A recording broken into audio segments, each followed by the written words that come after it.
Hi everyone and welcome to my second guide of speedrunning Castlevania the Adventure for the Game Boy. I'm Mazen and by the time of this video I hold every world record in this game that you can think of, so I spent quite some time with it to say the least. But I want to share my findings here and give you all the important tools and knowledge to catch up to my level and give you the chance to push the game even further than I did so far. This guide is somewhat meant as a sequel to my previous guide, in the sense that I will mostly address parts that got updated over time, or completely new strategies for high-level performance that were not mentioned before. However, it can still be seen as a standalone guide, but I will break it down to only the most relevant aspects and skip over the rather basic stuff in between. So if you don't feel confident with the any % route and movement yet, then you should watch my other guide first to get a hang of the basics. Anyway, let's get into this. But before we even start, I want to recommend you to play on a keyboard. If you play this on PC and you're a PC gamer and you can handle keyboard, then I can recommend you the keyboard as the preferred input device. Otherwise, you need a very good controller with a very good a D-pad that is very accurate, and you don't do too much like directional errors. And yeah, also the latency is a big deal. So if you have latency on your controller, this is a no-go. This cannot be happening. So I think keyboard is the way to go if you have the option and the capabilities for that. And yeah, this should give you the most success, I believe. I'm still playing this on a controller because I'm a console guy and I cannot really handle keyboards, but I figured over time that this is the best option, even though I'm not using it. But I think keyboard is the way to go for this. So that's the input device.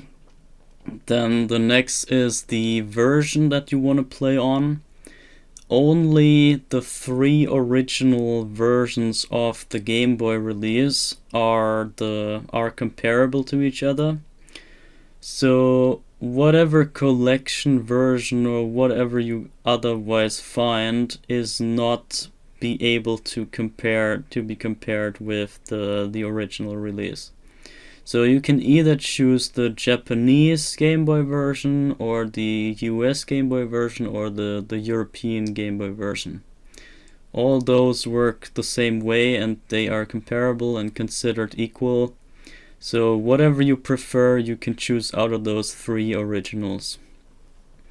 So that's the version, and then also the emulator. You obviously want to have an accurate emulator. I don't really know how much about that, so just like Google it or whatever. But I can also recommend you to play it on a Game Boy Color emulation, because then you can add some color to the otherwise black and white game. Because you know, from the classic Game Boy games, they only have black and white or like green scale images. And you can add some color if you play this on a Game Boy Color hardware emulation. And yeah, that's why I do it, just to have a bit more of cosmetic change. And yeah, same goes why I picked the Japanese version, because that has the only difference of the Japanese version is that it has a different starting screen. So the title screen has this moon and the bats and whatever. And the other 2 versions, the US and European version, they only have the text of Castlevania Adventure on screen and no bats and no moon. So it's just a cosmetic choice for me for that version and for the emulation as well. So that is that, and I think we can now already... Yeah, I can also explain you, if you look at this number at the top left of the screen, I put you this number 390. Don't mind the number though, but there's my inputs below that, so you can see what I'm pressing. and the number itself doesn't matter. It's just that you see that there is a normal frame. If the number is white, then you see it's a normal frame, and if the number turns red, then you see it's a loading frame. This is gonna come into play pretty quickly, like I will show you, but just that you see that there is different frames going on. And so I'm gonna switch to my blue version, my preferred color here, and then we stop this again and check what's up.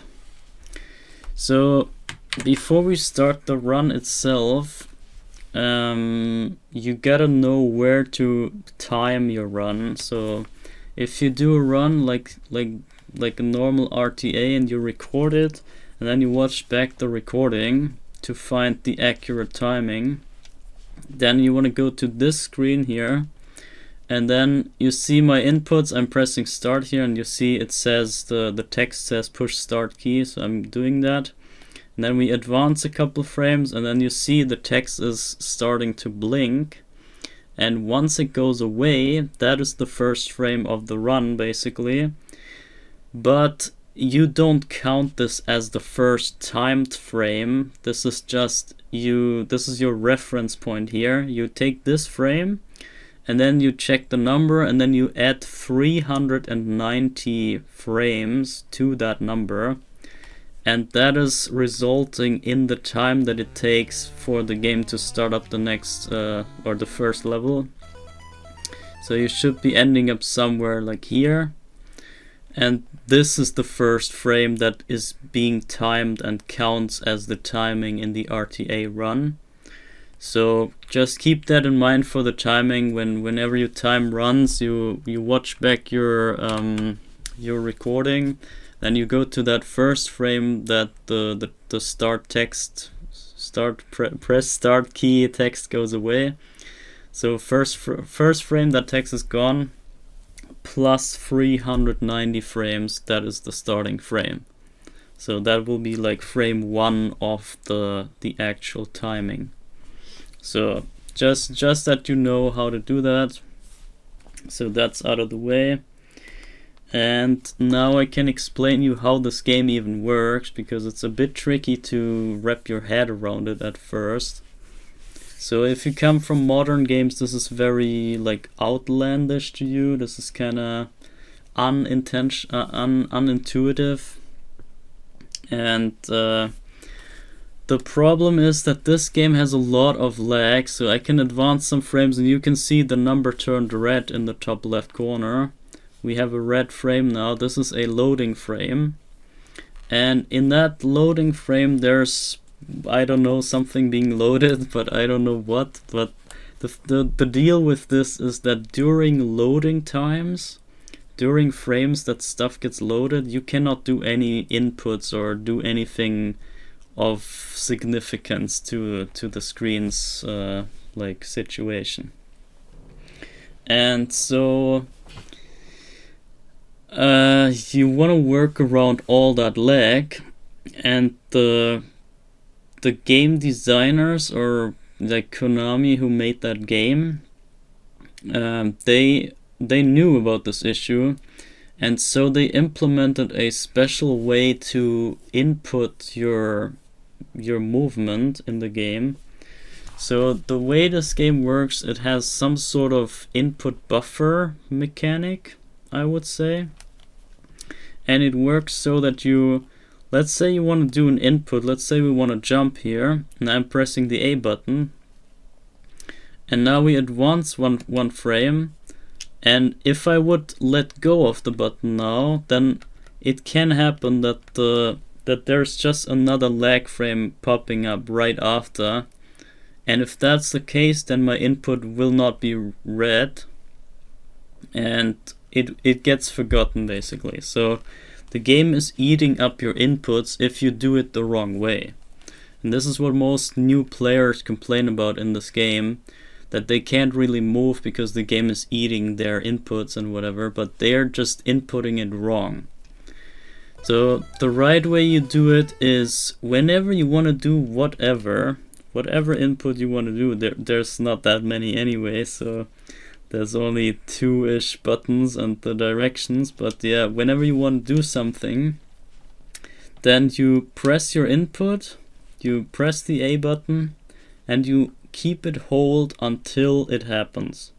Because the game can be laggy and can just have a lag time when you input, but the game will store your input, or basically you store it yourself. You have to hold down the input yourself, and then it gets stored and it gets queued up as the first thing that comes up in the next possible moment, and then the game will execute what you want to do.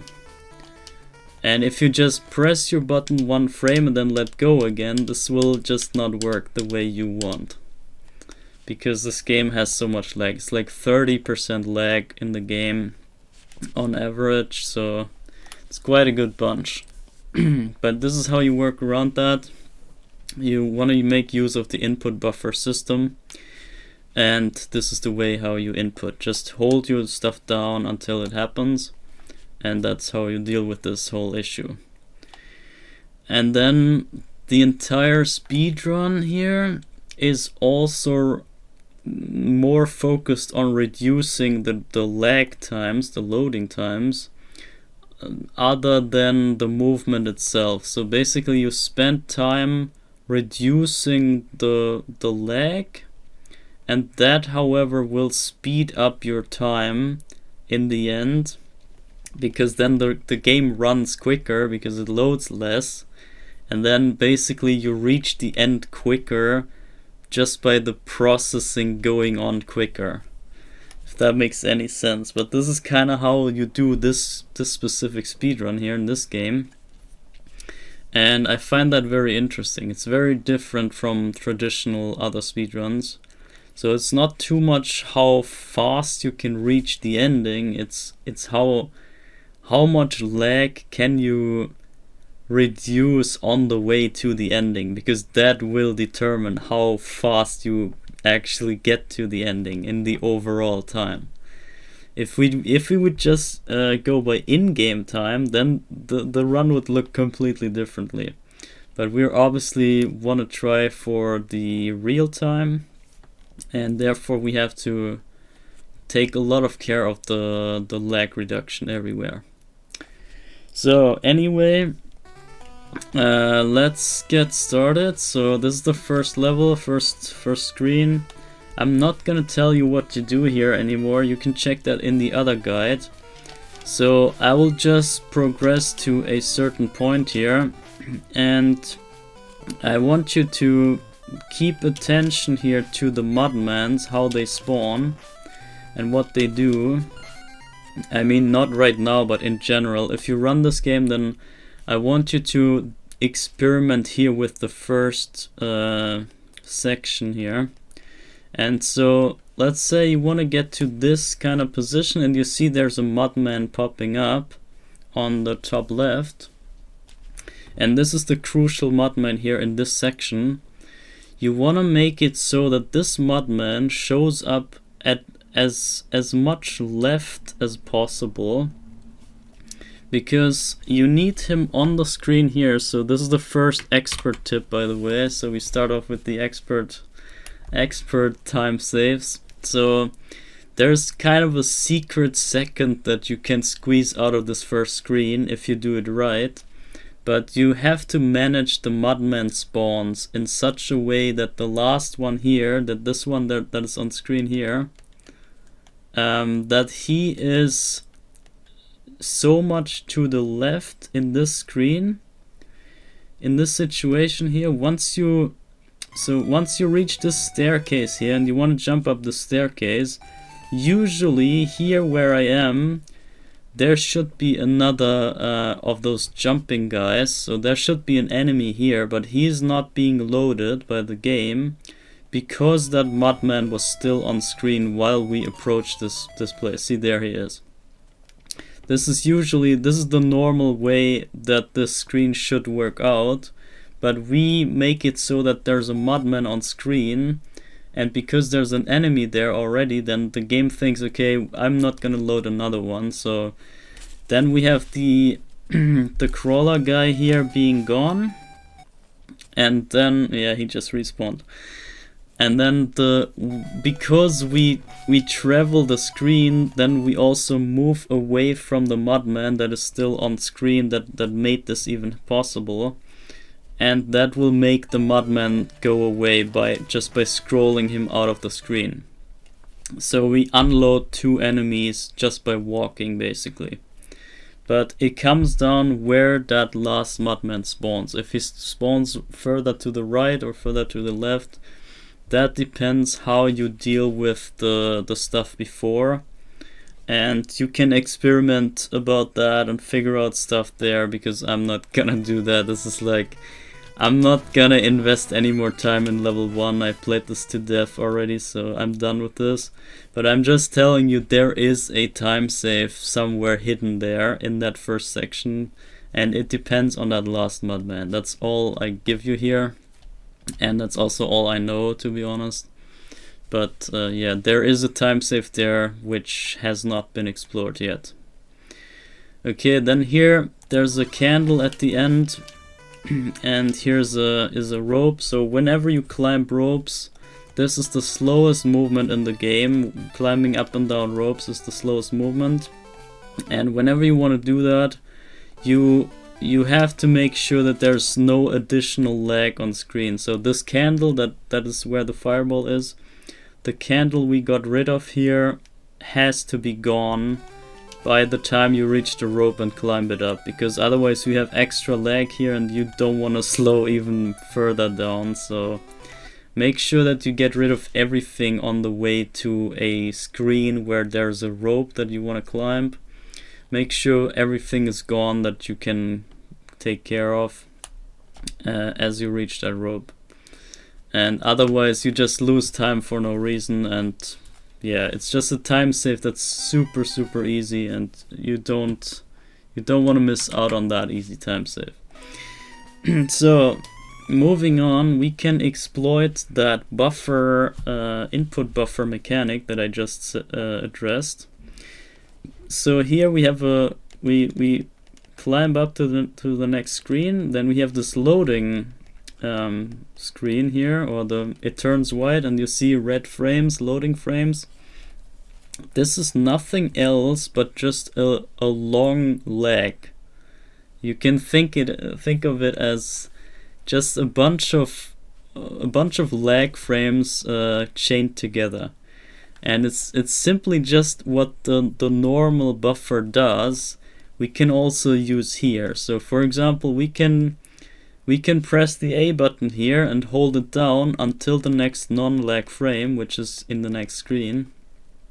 So this gets loaded, and now the first thing that happens, even before the candle here shows up, and even before gravity kicks in, even before the rope understands that it has to grab us, we already queue up our action as the first thing that happens. And so we have Christopher showing up here, and the first thing that happens is he jumps up in midair until the game processes in like to the point where the rope understands, oh wait, I have to grab that character, and then the rope grabs me, or I grab the rope, you know.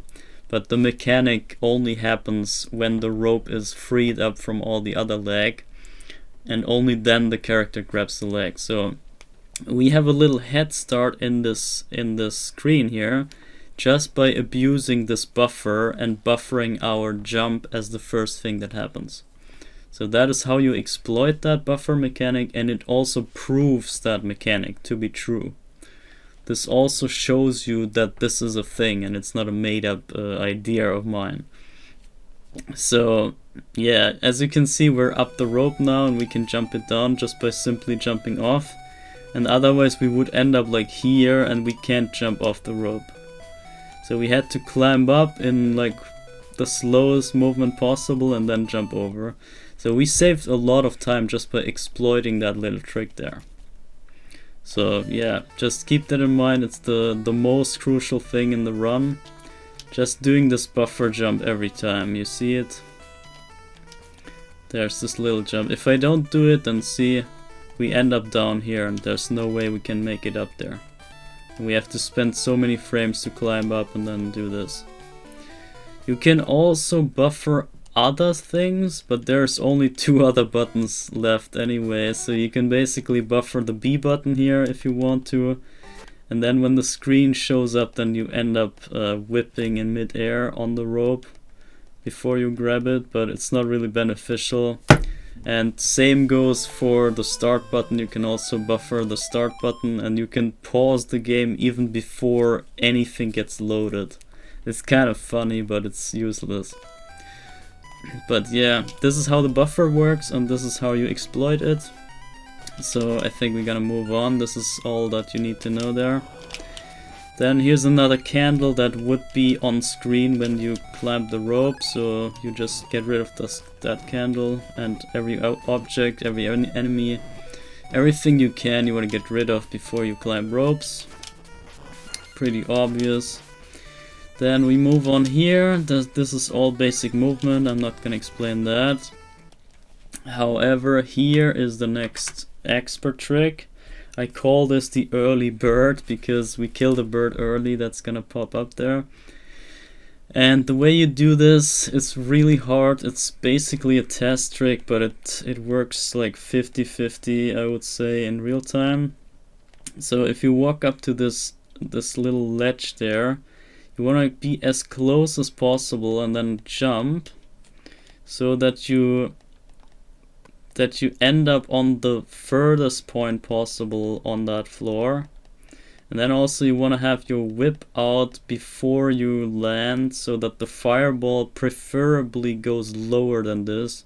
I think this is not gonna hit because it's too high, but sometimes it can still work.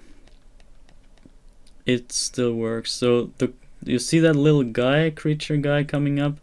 He came in and he was just walking and moving upward with his back so that the back was just high enough that my fireball could still reach it. So then we just keep on moving here, just walk on until you see the jumping guy coming back into the screen. There he is. And then you try to time it so that you get the crawler guy and the candle at the same time with your whip. This might miss here. It's kind of hard to do this in non-real time. But yeah, the point is that the fireball keeps being intact, and then as you move further here, then it will just spawn the bird in, and the bird will spawn exactly 1 frame before the fireball if you do it right. And then the bird spawns and gets killed at the same time, basically. And then you get rid of everything at once here in just 1 jump and 1 whip. It's extremely efficient and it saves like half a second just in this little section, which is insane. But yeah, this is how it works. I don't know if I can show you here. It's incredibly hard to do this here on the go without yeah, maybe real time is better, honestly. Let me try real time. I missed it. This was too early, see, but the bird spawned a frame too late here, so I didn't hit it. But in theory, I would get rid of this bird and then move on here, and there's like almost no lag, additional lag that otherwise would be there. So I don't know, if you watch some of my runs, then you would see me doing that and also succeeding. Yeah, very close of missing there.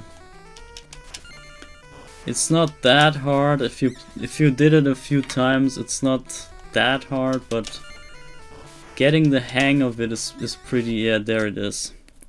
So I got the bird there, and if you get that, you save a good bunch of time. It's like, for such a small section, I would say it's really worth it, but if you don't get it, then you just move on normally. It's just another expert tip that I want to give you here. And yeah, all the rest here is just basic movement again.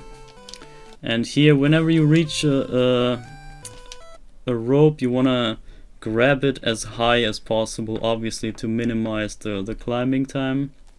And if there's stuff on screen that you can't reach, like the candle, you just have to deal with it and just eat the lag and go on. So yeah, don't mind that.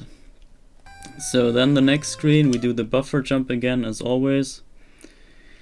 And here you do not mind the candle. You don't need this invincibility cross here at all. You don't need that. This is completely irrelevant for you as a speedrunner. All you want to look at is that you hit the eyeball as soon as possible with your fireball. So you want to time it so that you reach it the soonest time possible. And yeah, it's kind of half basic, but it's not really basic. And also here, the jumps to reach the ropes is very tricky on that. You gotta be on the very edge so that you have enough like diagonal time in the air so that you reach the rope at a higher point and climb less long. It's tricky. This is like the specifics that you get to understand later on when you get better. But yeah, as of right now, I think it's rather irrelevant. And here, this candle again. The candle would have been on screen if we climb up here, so we have to get rid of that candle. Yeah, that's that. Then buffer jump again, as always. And here is the next expert trick. I told you about the Mudman at the very start of the game, the first section with the Mudman spawning. It's the same deal here in this section, except this is way longer. But it's the same thing that we want to do. We want to have the last Mudman in the section to not show up. And we do this so that we achieve this by spawning the Mudmans in such a way that by the end of the section, by the time we reach the end of the section, that there's no time span, there's no time left for the Mudman to still spawn in that position. So yeah, I don't know, let me just show you. Basically, it's just management of the spawns here, and the first here, the bird and the first Mudman, they're irrelevant. This guy is kinda irrelevant.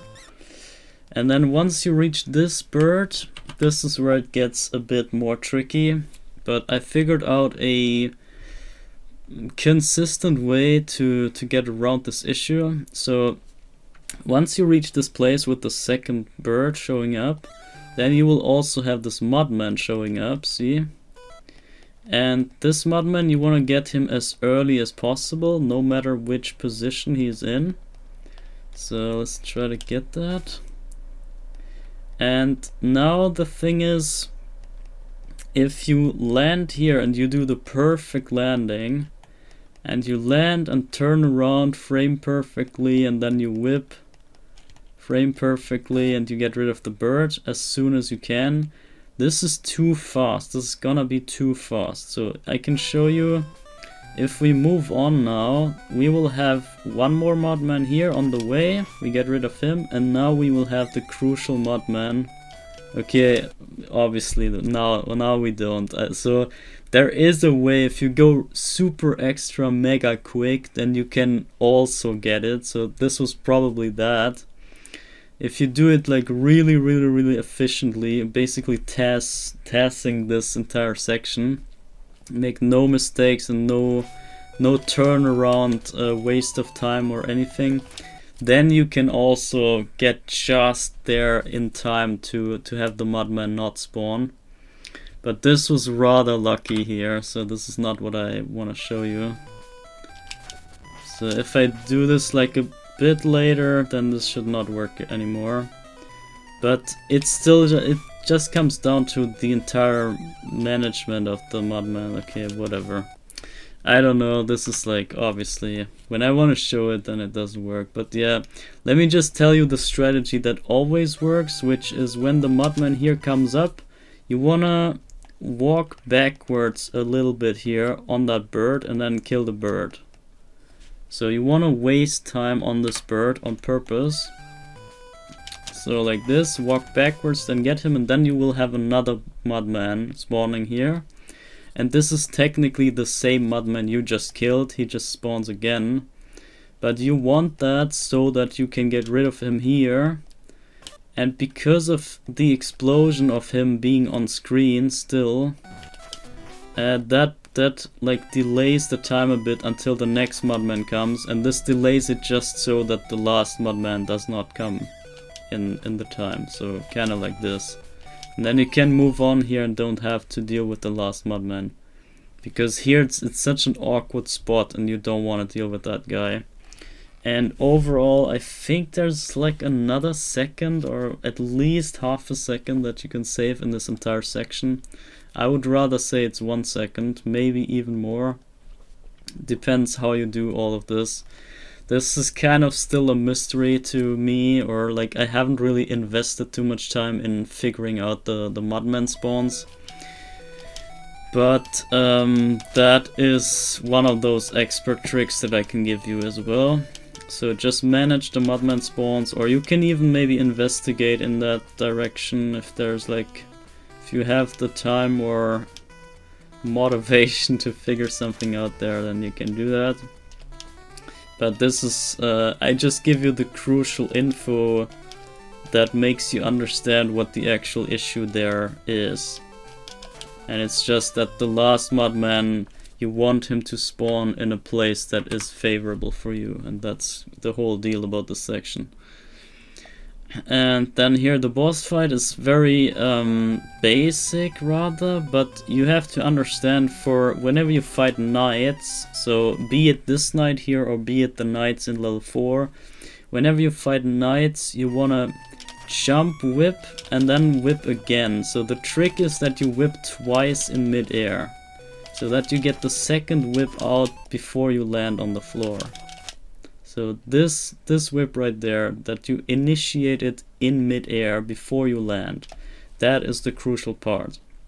And this is kind of the only time save that you can do here in this fight. And this is how you do it. So that's why you jump on the ceiling here and then initiate 2 whips here. This is kind of the only time save that you get out of it. And then the rest comes down to just RNG, how the boss moves. You can't do much about it. And you can let yourself get hit here in this fight. You can take 1 hit or even 2, but yeah, you usually don't take 2 hits anyway. But you can take 1 hit, no problem. You don't have to be unscratched here. It doesn't matter if you lose your power up here. But you need to keep that in mind for the start of this level here, because now I'm gonna explain you something about this section. So first off, I can say that there is a quicker way, or like, let me just get the quickest way out of the way. So if you do the best possible way to like the fastest way possible to get through this is just to be lucky and walk through and have the bats not interacting with you and walking through like that. This is, yeah, I got hit there, but imagine the bats all fly away from you and don't hit you. Basically the TAS way, the luck way. That's the best possible way you get through here. And then also, since you have the bats on the screen on the left side, they will not show up here on this side. So you even save time on this side as well. So this is the absolute best way to save time. However, you are not gonna be that lucky. I'm just telling you. So you don't wanna gamble on this place here to like screw up your run and having to replay level 1 again. So you want this to be consistent, and you do it by just walking off this ledge and then jumping right away so that you hit this corner here of that stone. And you hit the stone. Make sure that you wait at least 2 frames, because if you jump on the first frame you get what you want, but if you jump on the second frame, the game has a bug or something in it that the second frame you jump after landing will eat up your momentum and you will always only jump straight up. So it's kind of a bug, or I don't know what that is, but it's just a thing. So the second frame will always make you jump straight up. And the first frame also will only make you jump diagonal. So they're like the opposite effect. So if you want to jump straight up, you do not want to hit the first frame of after landing. So you want to wait out the first 2 frames just to make sure. So you hit the third or the frame after, whatever. So we wait out the frame. There we go. And then we jump up again. And then we jump diagonally. This is important here because we need to jump diagonally so that we can just hit that bed. We want to jump into this bed, and the bed will always be in this position, so this is consistent all throughout every run. There's no way you will not hit this bed. And then you jump into the bed, and then you can already move again, and you crack out your whip here, and you like double jump, basically double jump, and then whip the candle behind you. And if you're lucky, you even miss that bed and keep it alive, and then have it on screen and not have it spawn in the next screen. But yeah, you just keep pressing right, and then you just straight up jump already, and then you grab that cross and you move on. It's that easy. And then here, this is why you have to keep in mind your power up after the boss fight. If you lost the power up in the boss fight, then you must whip this candle here as well, because this is a power candle. And if you, so let's say we got hit by the boss, then we start the level with 1 power here, then we jump into the bed, we lose the power, so we have 0 power. And then we would have no power here, and if we hit the power candle with a leather whip, so if we don't have any power whatsoever and we hit the power candle, then it will spawn us 1 power up. If you hit it with 1 power, then it spawns a heart here. We will get a heart out of this. And if you have 2 power, it will spawn a coin. You can all see all of that in my candle video. I can recommend you check that out. So there's a candle video where I have the properties of every special candle in the game explained for you.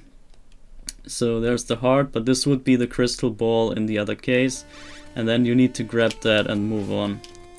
And then here it depends if you get rid of the beds or not, that they show up again. And then here is the missing crystal that you need to be full power. And so we just grab that here and then move on. And yeah, I screwed up here, but whatever. Yeah, you deal with this the way you want. I don't really tell you how to. And then we move on to this place. And now here it gets a bit rough for me to explain. So originally I wanted to make a separate video to explain the PD glitch. But since you don't even need that glitch other than in an expert speedrun, I figured it's pointless to make an extra video about that. So we have to cramp it into this guide here, and this is why I have to explain it now. So yeah, let's hope I can bring this across. It's kind of tricky, but I will try to keep it down to the minimum. So the PD glitch. First off, let me just show you what happens if we don't do anything. So we just go by, we jump up here, and you see there's this enemy on the top of the screen, and he spits out a fireball. So we have 2 objects here on screen that cause lag, and we have to eat that lag all the way, and we can't even get rid of that guy because we can't reach that place, so we have to have him on screen all the way, and he lags us out all the way. So that's bad, right? So let's do something about it. The thing is, what makes this guy spawn is a spawn radius. So a certain distance away from every object, there's like a barrier or something, like a certain tiny distance that makes the enemy try to spawn in.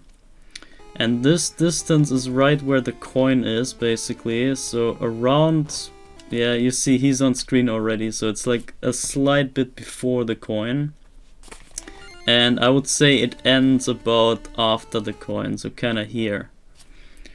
And in this distance, whenever we are somewhere within that distance, the enemy tries to spawn in. So if we somehow make it past that distance without having that enemy spawn, then he will not try to spawn any longer.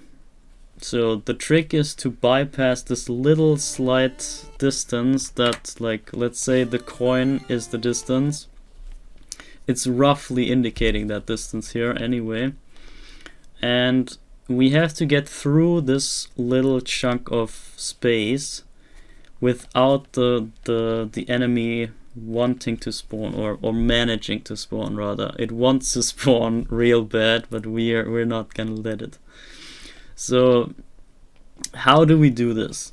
The thing is, you gotta understand there is like a cycle going on in the background that tries, or it's two cycles that run against each other, and they try to spawn the enemy at a specific frame every time. So yeah, don't mind, there's like two cycles, and they make it so that it's not always the same frame. That's why there are two cycles and they run against each other, so that basically the spawn frame alternates, so that you cannot bypass the same frame all the time and have the enemy not spawn. Because if there's something going on and the game fails to load every second frame or something, then the enemy would never have a chance to spawn. But since they alternate the spawn frames, it's still possible for the enemy to show up. But we need to bypass all those spawning frames. And the tricky part is we have no idea where those frames are. This is actually the problem that we have as an RTA runner, because there's no way to tell, like, where is the frame. You have to be lucky. And so we can skip over those frames by just pausing the game. So I just press the start button here to pause the game, but as you can see in the number at the top left, the game still runs on. So we only paused the screen from moving, but the game itself is still moving, and that is the crucial part. And this makes the spawn frame cycle move on. So it advances to a frame, maybe like in the optimal case we hit exactly the in-between frames of the cycle where the enemy does not try to spawn in. And we want to try to like jump from cycle to cycle here and only hit the frames where they don't want to spawn in. That's kind of the trick, but it's mega hard to like explain this here without any visuals. But roughly speaking, what you need to do is pausing and unpausing the game and doing it at least 3 times at a certain interval. And you also have to be lucky that this interval works out for the 2 spawn cycles, and you just enter it the right frame and exit it the right frame. Like, you gotta be lucky nonetheless. But roughly speaking, you want to pause and unpause 3 times, and you don't want to spam it. Don't do it too early, like don't do it too quick. Like, don't spam it like this and then expect it to work. So it can work, but this is not optimal at all, and you waste so much time in the speedrun. This is not what you want to do. What you want to do is kind of have a little rhythm going on. You have to figure out the rhythm yourself. I can't really teach you. And it's also more optimal to start the pausing as close to the spot where you need it as possible. So this is already too late because the guy is on screen already. But you know what I'm saying. So let me try to do it. but it's really freaking hard, and you need to know the exact position where to start that pausing and end it, and be lucky as well. So you can train the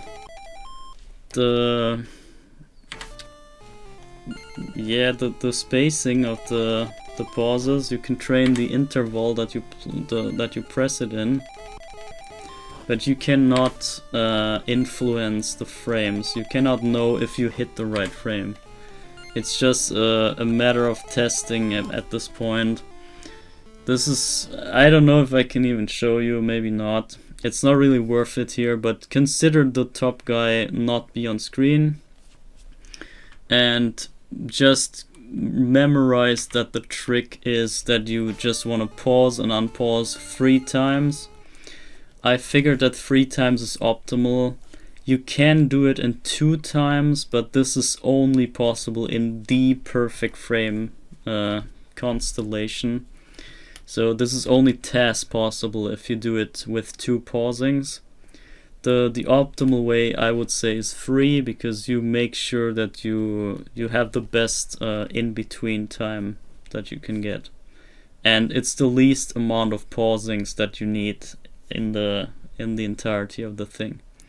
So 3 pausing and unpausings is needed, and while you do it, you need to move like constantly, because you want to make that distance. It's about the distance in the end, so you only bypass the frame that you want to bypass, and then wait for the next one just to bypass it, and you all do that only to cross that distance, to get out of that spawn area. That's the whole thing about this. So yeah, I'm not gonna deal with this here, but I hope you get how this works. So just do 3 pauses in a certain distance to each other, or like certain rhythm. Yeah, I can't show you here, but don't mind it. So this is really an expert trick here. So the PDs it's the most major glitch in the game there is, and at this position right here, so with this guy, I would not recommend really doing this in an RTA, in an any percent RTA run, because this saves maybe 1 second that you get this guy out of the picture, and doing the tricks, doing the pausings, that will like waste time for the pausing. So you waste time doing this here, so you don't want to waste that time in your run, and like you invest time to get the trick done, and then the trick saves you a bit more than you invested, so it's not really worth the outcome. So the risk reward is not worth here for the any percent. However, I give you this trick because this is extremely relevant in the 102% route. If you play the 102% category, then this PD on the top guy here is extremely time saving and extremely relevant, because you need to get all the candles, and you need to get back here, back and forth, and grab candles and go back and whatever. Like it's way more efficient in the 102 category. But I just wanted to introduce the PD glitch here, the pause delay glitch, and this is how you do it. So let's move on from here. That was the last attempt. I just had to show you that here. And then here's the next spot for the next PD, because you can actually PD anything basically if you wanted to, and if your name was tasked, then you could despawn everything you want. So the next up is this boomerang guy here. You can also despawn him by the PD, and the PD starts around where this black thing in the background starts. So you can try to get him despawned here if you start the 3 pauses around here, you see. And because there's so much on screen here, 4 candles and the guy on top and you and the fireball that he spits, because there's so much lag going on here already, that makes it easier to bypass those spawn frames that you need to bypass. So you might not hit your PD frames there, but the overall lag on the screen already helps you to do basically the same thing already. So it's a bit easier to do it here, but is it worth it? I can't really say, but I mean, you save a bit of time and this is kind of easy, so you might or might not want to go for that. That's up to you. I'm just telling you that this here, where the black thing starts on the floor, this is kind of where the guy spawns. So keep that in mind if you want to go for PD stuff. That's how you do it. So that is that, and now we have the biggest chunk out of the way. Now next thing is obviously the jump down here, but I'm not gonna explain this in too much detail, but you just saw it. This was the perfect drop down. You want to reach as far down as you can by just jumping here. If you land too early, you might die with this glitch here. And if you jump too late, you might grab the rope higher than you want and you lose time. So it only works if you jump right in between those two distances or whatever. And the more perfect you time it, the deeper down you get. And you can even be lucky or unlucky by the cycle frames going on in the background. The rope might not register you sooner or later, depending on which frame you get to that position. So if you're lucky and there's a lag frame when you reach the rope, but the rope is not ready to grab it, then you will fall another frame deeper down, and this will save so much more time. So it's up to kind of luck. It's 50-50 luck and skill combined here. And yeah, this is just how you do the jump downs. Then let's move on. The next thing is why I told you that you need the keyboard as the input device. Because the upcoming trick is extremely precise. In fact, it's a frame perfect trick. Like literally frame 1 perfect. So we go down to the next screen. The first guy is a classic. It's kind of basic movement. You just get rid of him. So he's gone. And now I can't show you here, but let's just, yeah, so you see the fireball on the bottom here. This is the good pattern here. If you get this, there's two patterns, the up and down pattern. And if you get this one here, then the fireball goes away. You can see that it bounces down off the screen, and then if that happens, you have a free screen. You can just like drop down here and go on. And now there are 3 different ways to drop down here. I can show you this. So when you hit a ledge, you can obviously just keep walking and you will fall down diagonally like this. This is the worst way to get down here, obviously, because we need to make up all that ground again. We have to walk back down to the left here and make up all this ground that we lost. So it's very not optimal. The second way to drop down is once you hit the ledge, you can either do no input at all. Okay, this wasn't working here. So if you hit the right frame here and you do no input after, so I'm pressing nothing here, then you straight up fall down. Okay, well, that was the other one. Okay, whatever. So if you press down before you fall, then you have 1 extra frame that you can hit the right frame so that you will fall down. So this was that.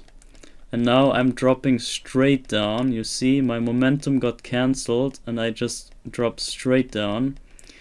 And this will save at least that little distance here that we made. So that's something.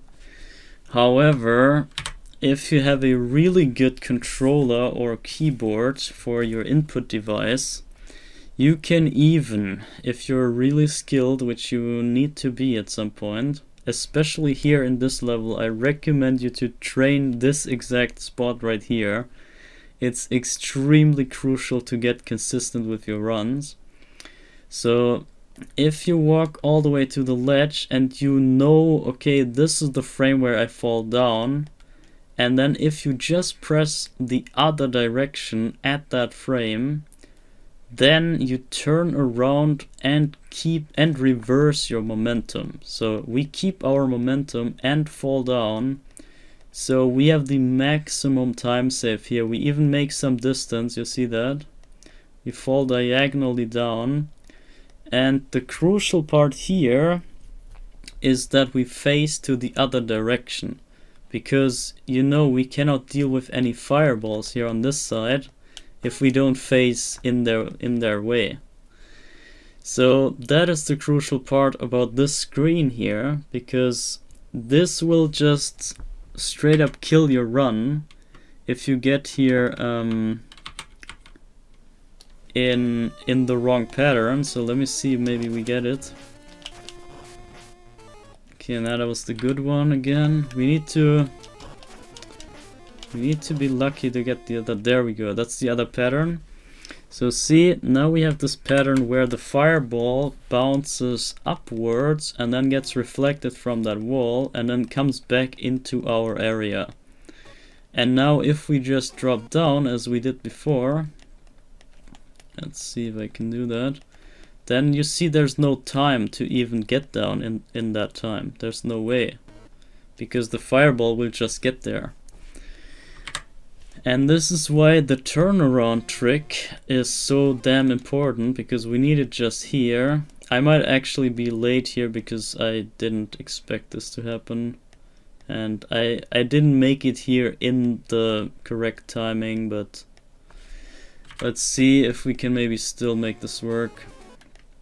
So yeah, as I said, you need to train this real bad. This is extremely crucial.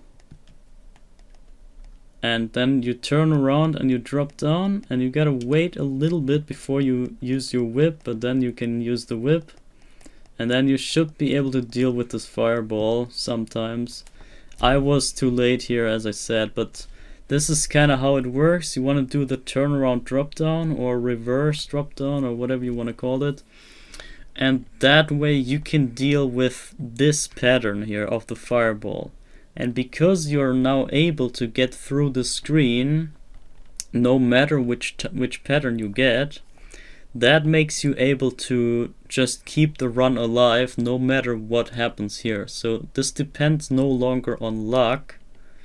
This only depends on you hitting that frame perfect turnaround there and the whip after.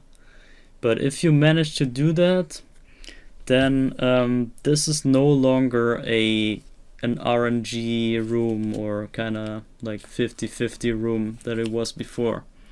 So you make this a consistent thing and you get rid of so many problems at once.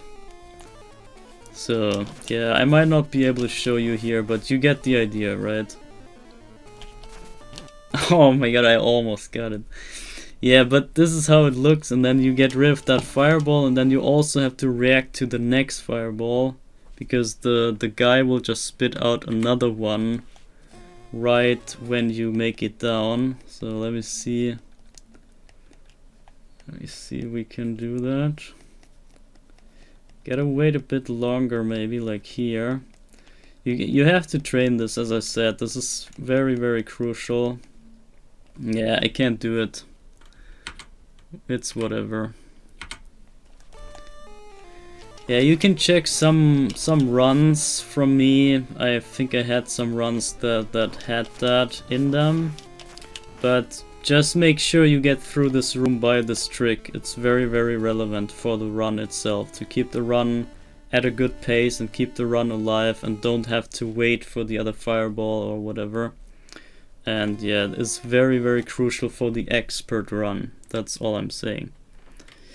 So alright, then the eyeball bridge is a bit different now. There's a tiny change to the other guide. So the only difference is basically the start here. You want to walk until this kind of triangle here in the background starts, and you want to land at this triangle here in the middle, kind of like this.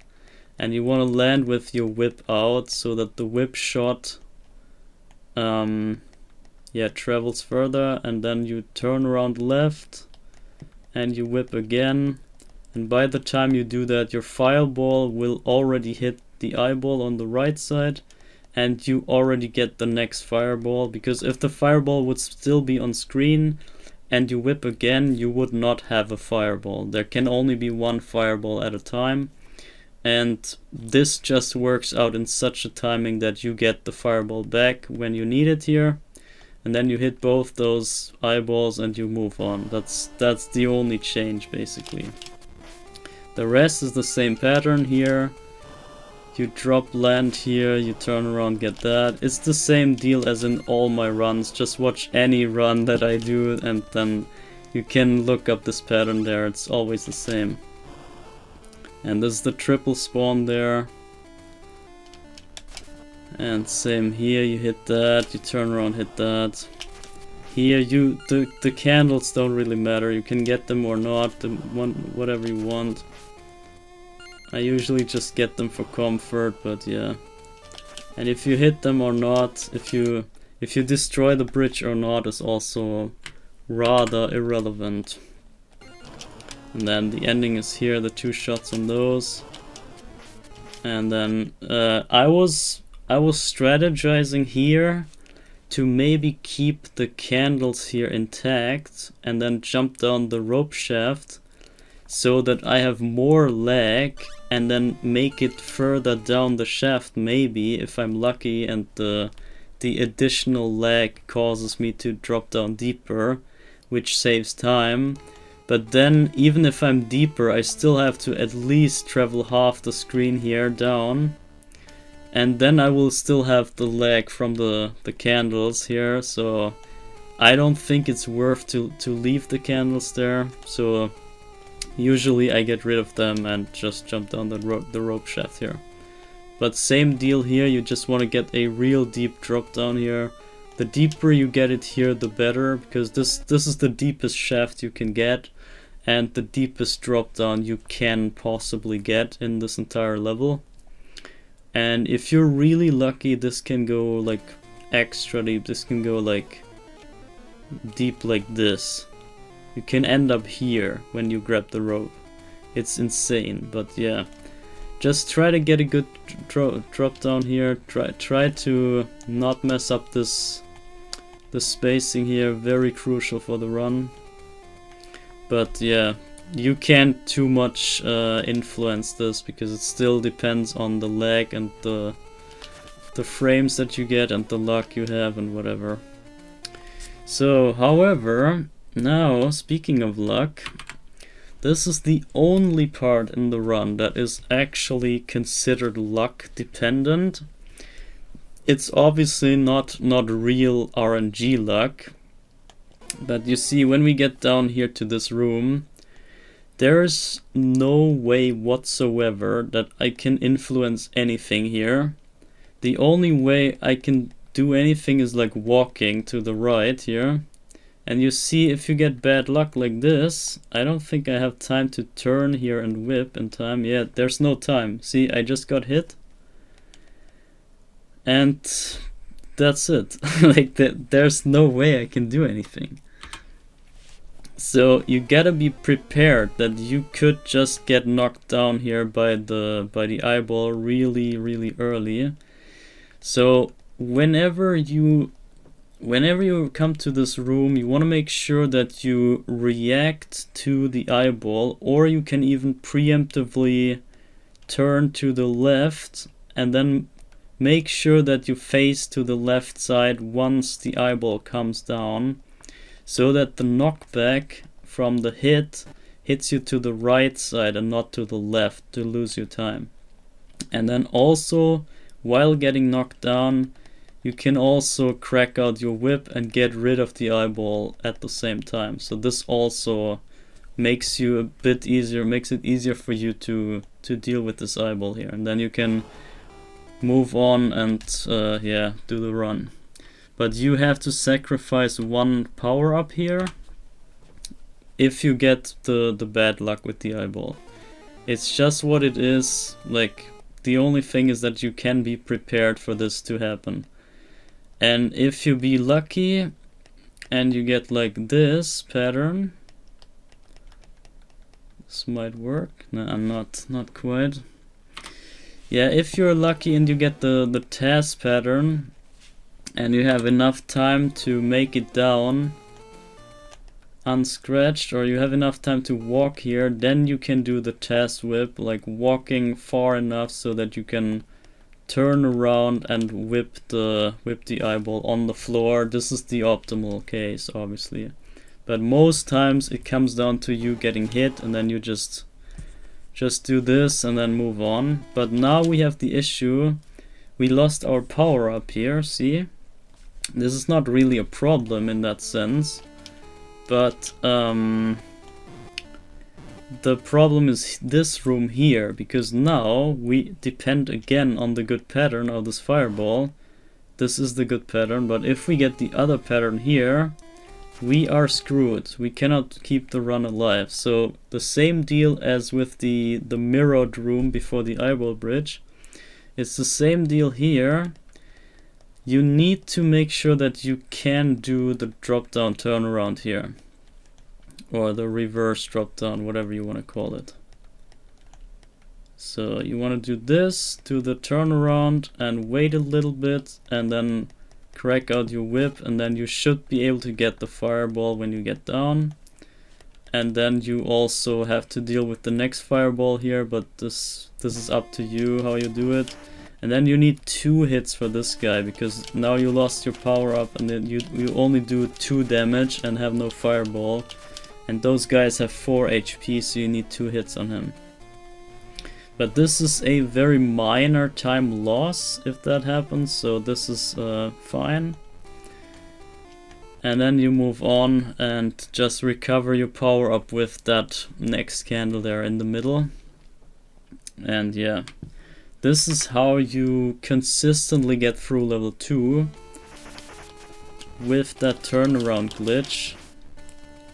And then here's the power up, and now we're back to full power just before the boss fight. And here's another drop down. You try to get the maximum out of this, but it's still luck, so take whatever. And now's the next PD.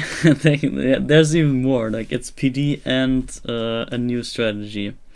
So first off, you obviously want to grab the crystal as soon as you can. But now the thing is, there will be 20 frogs popping up out of those holes, and they have a pattern that repeats every 8 frogs. And the thing is, if they repeat every 8 frogs, that means if we have 20 in total, that means we have 2 times 8. And then another 4, so we have 2.5 cycles of frogs popping up, which means that the first half is also the last half in the fight. So the third and the fourth frog will be the second last and the last frog in the entire fight. So if we just keep track of the third and fourth frog in this sequence, then we are able to predict the last 2 frogs, and we need to make sure that they are in a favorable position for us. So what we do is we keep track of the first 4 frogs, because they make up the first half cycle. So we memorize what we get here. So that is right, middle, left, and right. So we have right, middle, left, right. So left and right will be the last frogs, if the pattern stays though. it can still change, but what you do is you memorize those 2 frogs, and then you also think if they're in a good position for you to end the fight. So if you have a left frog, can you shoot him and then also get the right frog in time or not? If they're like in an unfavorable combination, you might want to consider them to change. I lost track now. I think you wanna also count to 4 additional frogs, so you end up on your first half cycle again. So I think this is 3, and now this is the last. Yeah, now we're back to the first cycle. So now we should get right, middle, left, right. So there's right, there's middle, and there's left, and now the last frog is back on the right. See, this is how this works.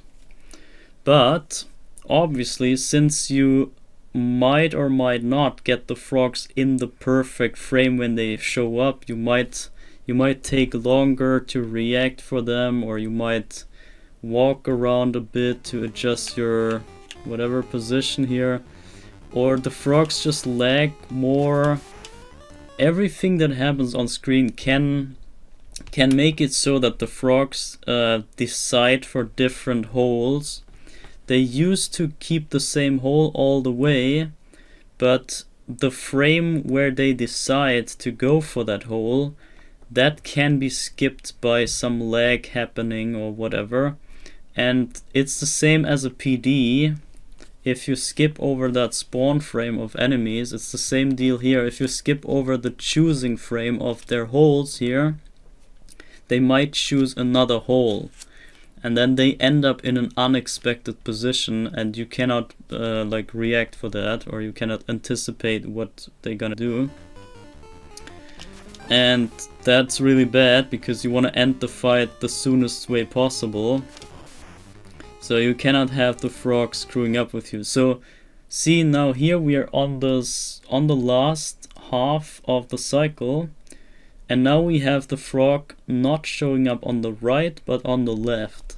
So they changed from right hole to left hole. That was unexpected, but this can happen. Like, expect the unexpected at least. So we have, instead of the right and middle hole, we now had the left hole and then the middle hole. And as you just saw here, if you get this combination, left and middle, you can also chain them together. So this is a very favorable combination, because the frog will just jump in that position at the time that the next frog pops up. So you get 2 with 1 whiplash, and this is obviously efficient. And so you also might want to watch out for combinations like that. If you have like a guess that, okay, you might get a double frog or something, then you might go for that. But yeah, let's see, we have 2 more frogs. I think that should be left, right. So there's left, and then the last frog is right. See, and that's the end of the fight. But what if you get a unfavorable frog? So what if the last frog ends up in the top hole? You cannot reach the top hole, so no matter what, there's no way for you to end the fight in a quick way if you get this frog right there. So if that happens, this is why you pay attention to the first half cycle here, so that you can anticipate if the frogs might change on the second cycle. So you keep this in mind. It's top frog, middle frog. So top, middle, and right. So middle and right is the last combination. That's fine. You can just jump up, then turn, and like whip again. So this is fine. So if that stays that way, then you're good to go. But the thing is, let's say Or yeah, let's just wait it out. So let's see what we get. Top frog again, and then middle and right. And see, now it changed to middle. Middle is now the last. So they're both popping up in middle.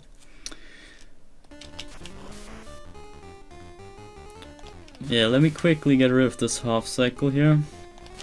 This is not relevant for my explanations.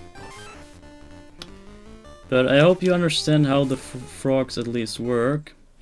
There's still the PD trick that I haven't showed you just yet. Because you can actually bypass that choosing frame of the frogs by just PDing. Just pausing and unpausing as quick as you can. If you just pause but one single frame, that's already, it advances one more frame of the choosing one of the 4 holes.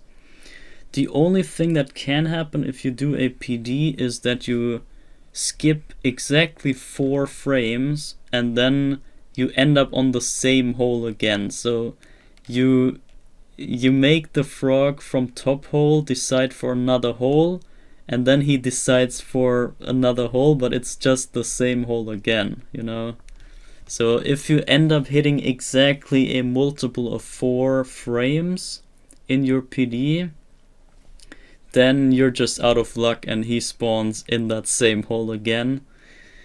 And if you hit any other frame, so it's a 3 in 4 chance that you hit another frame, then he will choose another frame from the 3 other holes. And then you can react for whatever happens. Or you can at least guess where they come, maybe. And also there's another thing.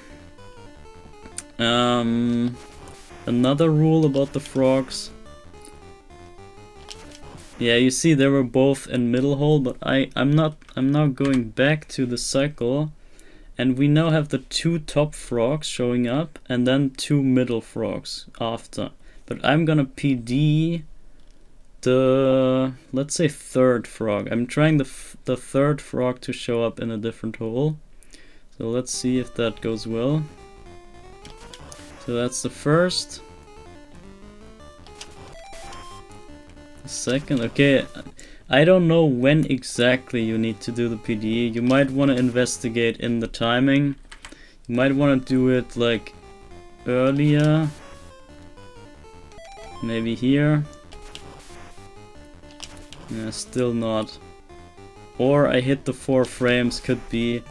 It's really hard. I can't really say how exactly, if you know when to do what. Okay, that was 2 PDs, but yeah. You see, I just want to prove the concept here that you can change the way that they spawn.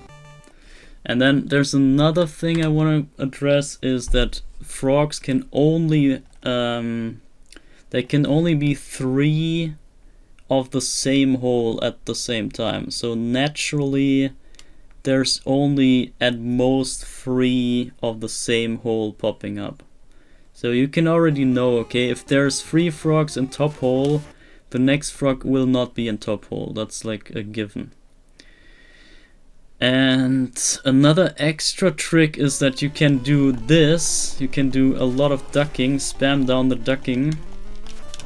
And this will skip over some lag frames sometimes. And by that you can achieve the same as if you would just PD. But you even save time by doing the ducking.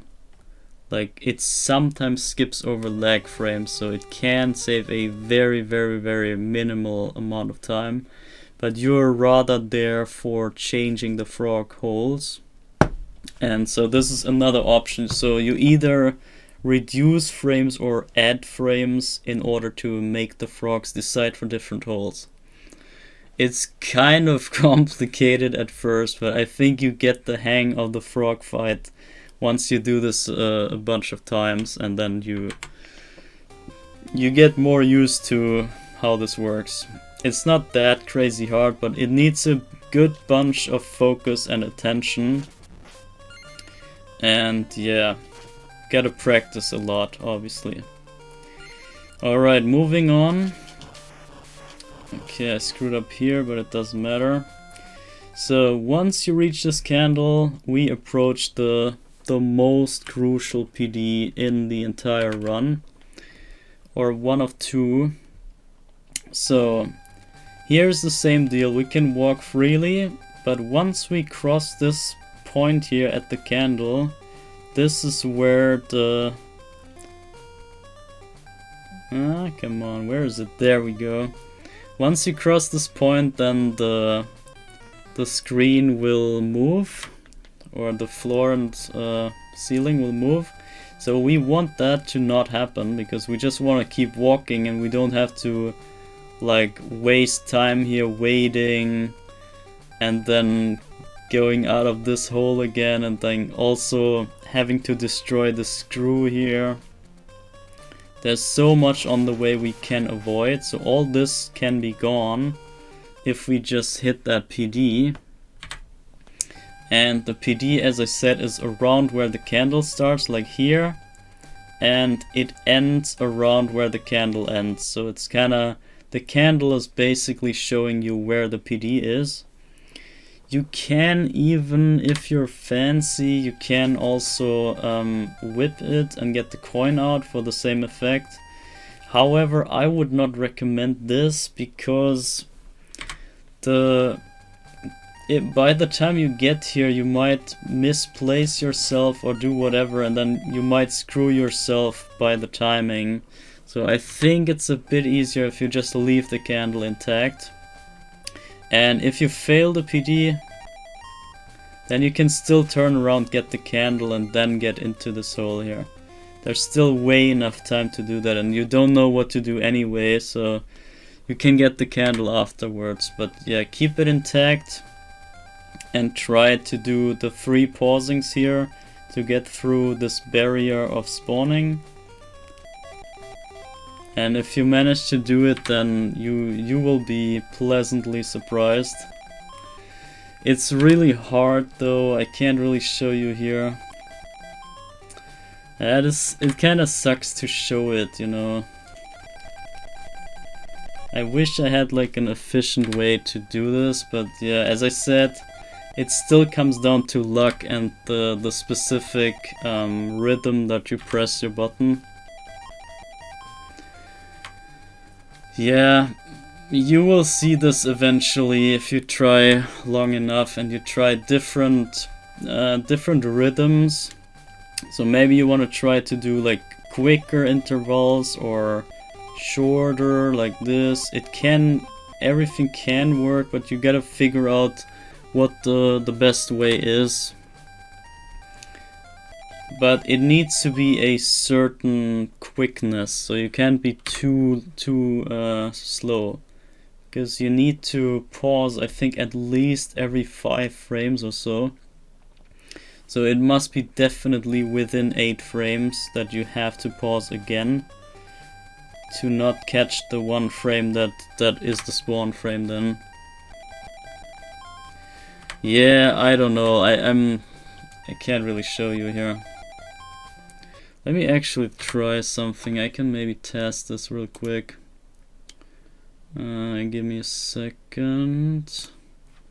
If I put this up here and we just walk and then spam the start button, this might work out. There we go. Okay. So if you press the start button every second frame, then it will also work, but you know. Hey, wait. It's automatically pressing the direction, so yeah. So once you get here, you're through and you can do whatever and the thing will not go back down, but then obviously you just walk on and this saves so damn much time. It's maybe 5 seconds. And then guess what? You head right into the next PD that can do the exact same thing. So you save an insane amount of time. If you hit both of those, you save like 10 seconds on your run. And here, it is between the last 2 spikes here. is where the screen starts to move, like there. And this is where the PD starts. So wow, first try. Yeah, see, if you manage to do this, then you can just walk by here and there's nothing to be worried about here. You can just walk on and you're through. It's insanely good, insanely time efficient. Really worth the try. And you only lose like a split second to even try. See, if you don't get it, then it looks like this. Then you have to do this the normal way. But this is the most crucial part in the entire run. So if you succeed with that, you want your run to stay alive. So yeah. That was that. So I hope you understood that, because it's very crucial, but I think it's not too hard to get, but it's hard to make it work. It's hard to actually get it into your run and then keep the run alive. And on a side note here, while we wait for the screen here to move on, I can give you a bit of a... Okay, that was dump. I should have made a save state, I'm stupid. Lol. Yeah, ridiculous. It could be that this PD is easier than the other one because there's more candles on screen and maybe you have more lag then and have a better chance for this to work. Maybe that's why I got it twice here already. So, but as you can see, it's not that unlikely either. So it's not a crazy thing that can only happen once in a blue moon. It's really just, it comes down to where you start and end, and like how the rhythm is that you press the start key. And like how far you travel, how far you move while you do the pausing and everything. So I would say if you had the perfect rhythm, I think it's probably close to a 50-50. It's just a matter that you hit the start at the right position, or like that you begin the PDing at the right position. And if you manage that, then it's close to a 50-50, I would say. So I would argue you can train this to make it, or maybe 1 out of 3 or something at least. It can be somewhat consistent, I'm just saying. So it is worth either way to try the PD there. And if you get it, then you want to keep your run alive. And before I screw up again, let me just save this. And here, yeah, here's another expert trick. I just saved too late here. But you want to get onto this block as soon as you can. And then get over to this block also as soon as you can. And then not walk so far here, but walk just so that you can barely, or yeah, like hit the middle part of this kind of block. Because you have enough time to get over to this next block, if you do it right. But that way you get rid of those blocks earlier, and this will speed up the entire screen here again. So that's kind of an expert trick, but it's a bit risky, and if you get 2 PDs in this level, then you might not want to go for this anyway. Yeah, I'm just mentioning the little things here that you would otherwise never even know. This comes down to a lot of experience that you can even feel that sort of change there. Because otherwise you would not even, maybe not even consider that any time save. And same here, you want to get onto those blocks as soon as you can to get rid of them. But yeah, it's not, in the end it's not that much relevant. I'm just mentioning here. So, and then here it's another crucial part. Let me just save this. So here, either you want to jump as early as you can, like that, but then you risk of having a lag frame and the rope maybe not getting you. So it's kind of unnecessarily risky. But the other way is you also you want to like stutter climb on the rope, so that you have less of the climbing animation and more just like the hanging animation, and that way the screen will speed up here. If you just go up like this with the stuttering, this will accelerate the screen in general. But yeah, that's kind of basic movement anyway. So then you go up here until like you reach the same height as the destination platform, and then you have a more likely high grab on this other rope. I don't know why, but it's maybe just the timing aligning in a good way or something. And then here you wanna be at the middle of this platform here, where the screen starts to move, where the camera follows you. When the camera starts following you, you need to be at the middle of that platform in the optimal case.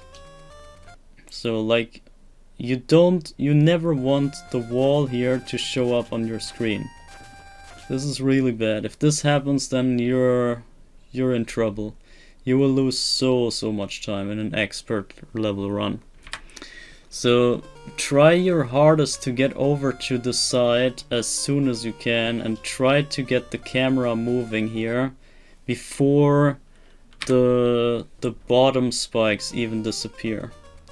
So let me try to get this down here. See, here I'm moving, the camera is moving, and the spikes are still on screen. This is how you want this. And if you get it like this, then you're almost guaranteed that the spike wall that's gonna show up will never catch up to you. So you will not suffer any lag of that spike wall there. Okay, then, yeah, also make sure you hit the candles here. And then grab the stuff. Because otherwise, like, I saw people ignoring this or don't pay attention to the objects. You wanna get rid of everything and then shoot that worm to make it roll away, and you're just not advanced enough so that the screen is still not loading that wall there, and because of that wall not being there, the worm just rolls out of the screen basically and like disappears there. So then the same deal with the drop down here occurs in this position as well, or in this level. You now know how it works, so you want to just press either down or nothing. If you press nothing at the right frame, then you can also just drop down like this. This works, but I don't know, I'm used to pressing down, because if you press down you have one extra frame that you slide on the floor. You don't see it, but you have double the chance of dropping down if you duck before. But yeah, anyway, do as you please. This is kinda between basic movement and advanced movement, but get down those ledges as soon as you can. Then here you can do whatever. Here again, try to drop down with the glitch. Here as well. Here again you want to hit those platforms as early as you can. Then here, make sure that you have the sufficient height to jump down onto this platform so that you can hit this worm when you jump from that platform. And then you want to hit the worm there with the whip and not with the shot. I should save more, I'm sorry. So yeah, I don't know, there's not too much to say about this whole section. It's basically just extreme precision. You want to be extremely precise. And if you just miss one of those drop downs, you're already screwed. And see, if your whip does not reach that worm, then he starts rolling and then you're screwed. I might be able to solve this. Let me see. I think you can just whip again, technically. I think this should work. Yeah, you can just whip again if that happens, but I never did that, honestly. Just, it's kind of a... I don't know, it's a weird... I don't want to advise you to whip again here, because, yeah, it's not really gonna work. But if you do it right, you can... If you anticipate the worm rolling, you might want to whip again to get rid of him, to solve that situation. And then after that rolling worm, here is this situation where you need to jump down. Here you cannot do a drop down, or you can, but it's not beneficial here in this position, since you know you need to reach this candle there and get rid of that candle through the wall. And in order to do that, you wanna whip it, and if you drop down and whip, it kind of works. It's actually considerable, but I would say it saves more time if you drop down just by a jump like this, and then have the whip end already once you reach the floor, so you have less time to start walking again. As opposed to the dropping, you take a bit longer here for... Yeah, you can maybe do that, honestly. I've never tried that. Let's be real. I never tried that myself. And here the rope grabs, they are completely random. I don't think there's a way to get higher grabs. I tried everything already, but there's no good way to get higher grabs consistently. So you just have to gamble to get higher grabs here. You might want to play around with the heights that you jump from, and then maybe get different frames and different luck. And yeah, therefore maybe be more successful or not. So then next up is the next PD. There's actually one more PD in this level. I have to say I pretty much forgot where the spot was. I think it was between those bricks here. It's maybe like in between those, like here where I stand. I think this is the spawn radius, and it goes until maybe half of that block, kind of like that. I think this is how it was, but I forgot. But you can see it's the first mudman that is approaching us here. The one that drops down now, that is the one you can despawn here. Because you see he's on screen the entire way. When we get down here, he's still on screen all the way until we get down here, and then kill him there. So it is considerable, and it might save like 2-ish seconds, I think.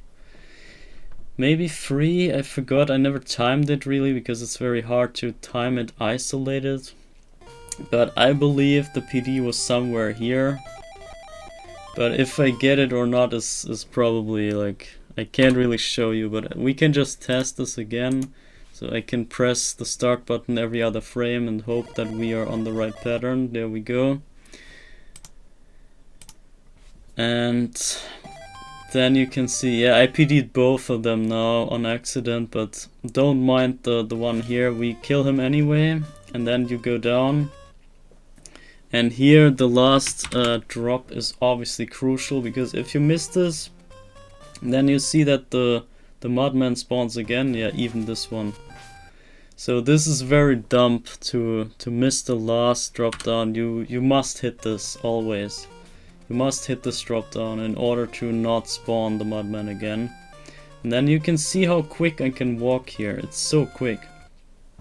If you get rid of those mudmen there, it's so damn quick.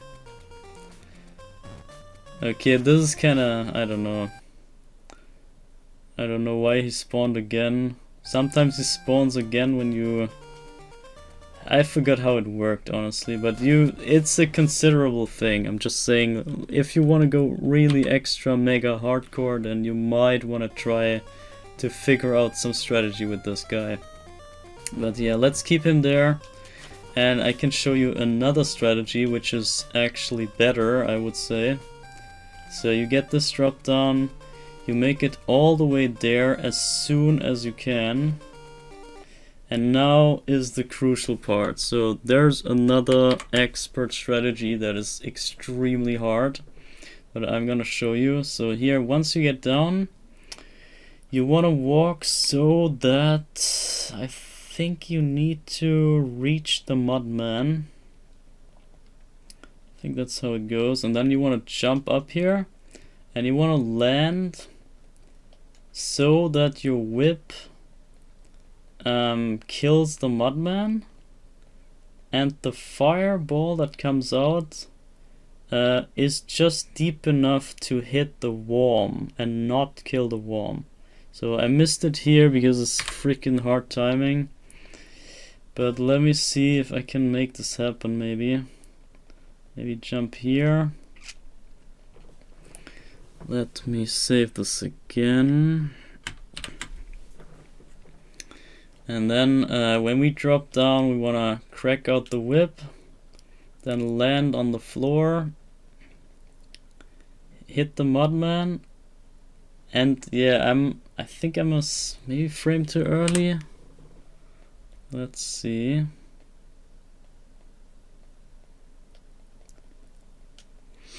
So you have to obviously practice this a lot because it's freaking hard. But once you get it, you get the worm rolling there. Come on, man.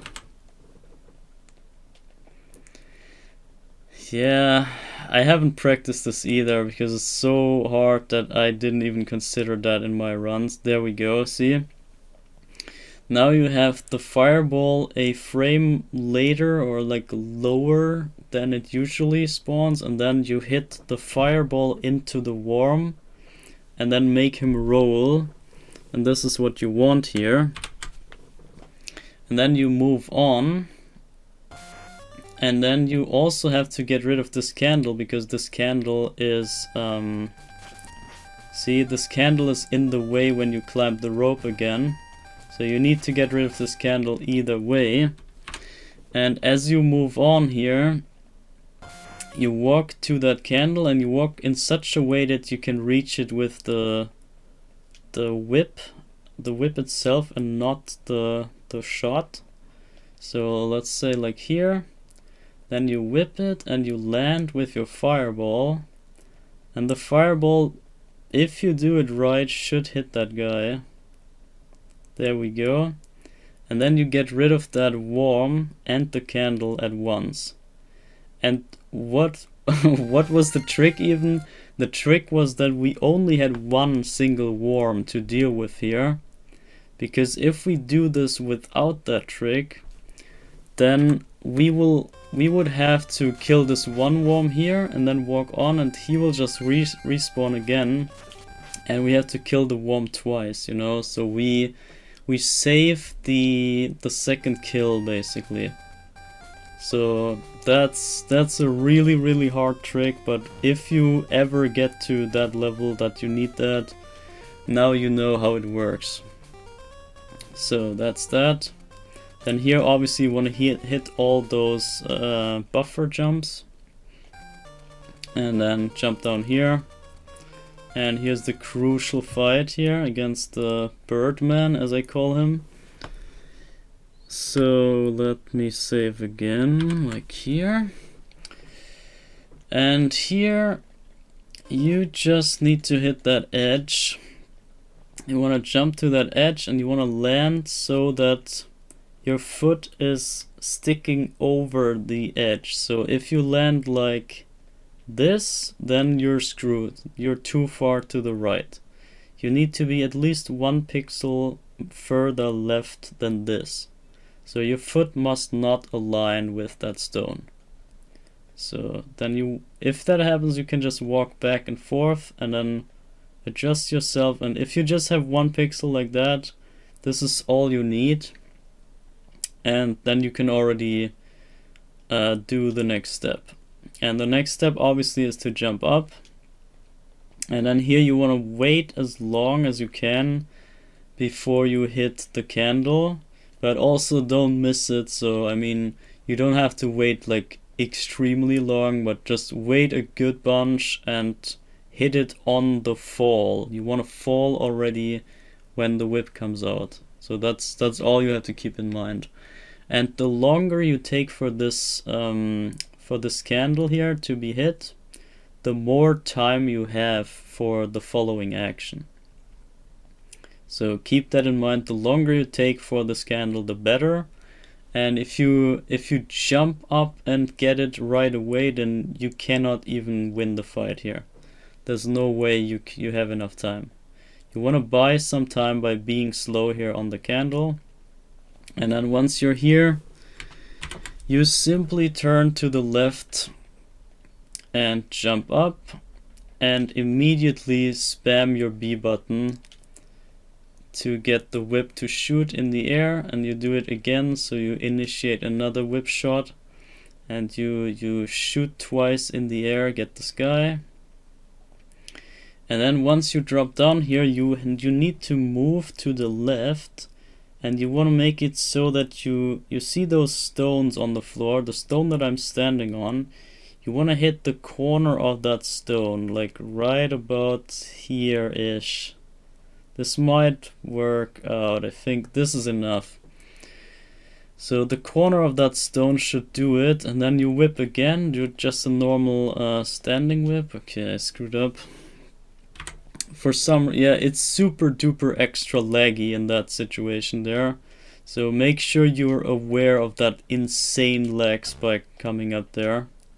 It's really, yeah, it's really trippy. So once you move up here, make sure that you walk up to this corner there, and then you do your, come on. Okay, this was way too late, but yeah, you might wanna whip twice or something. I don't know. I can't really do this in frame advanced fashion, but yeah, once you get the whip out, you want to time it so that you jump and whip immediately as soon as you can, and that will hopefully be enough to get the kill here. And you see the fireball, how close the fireball can connect here. It's really, really tight of a timing. This used to be a test fight, but I brought it to RTA and it's working out, it's consistent. But it's super duper close, you can see it. You see how freaking close that is. But yeah, this is how that works. Just make sure you walk to that stone there on the left side. Where my back foot is, right there. You gotta stand on that. Like, you have to move on the floor a little bit so that you reach that distance. Alright, then level 4. This is kind of, yeah, I don't know. I usually do it so that I keep track of the candle count. So I just count every 2 candles. So this is 2 candles here. This is 4 candles. Then this is 6 candles. You don't need to whip them. And then this is 8 candles. And from now on you have to keep track of the knights. You have to react to the knights popping up. And here you just react. This is 10 candles here.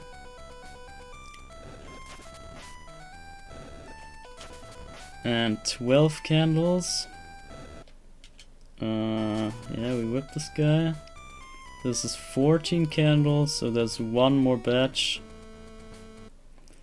You can whip those 2 candles at once, but I would not advise it because you can have bad luck with that knight here popping up, and this will screw your run. So do not go for the 15th candle. just ignore the 15th candle. Only go for the 16th candle, which has this this heart in it. Just count to 16 and hit that candle and get the heart.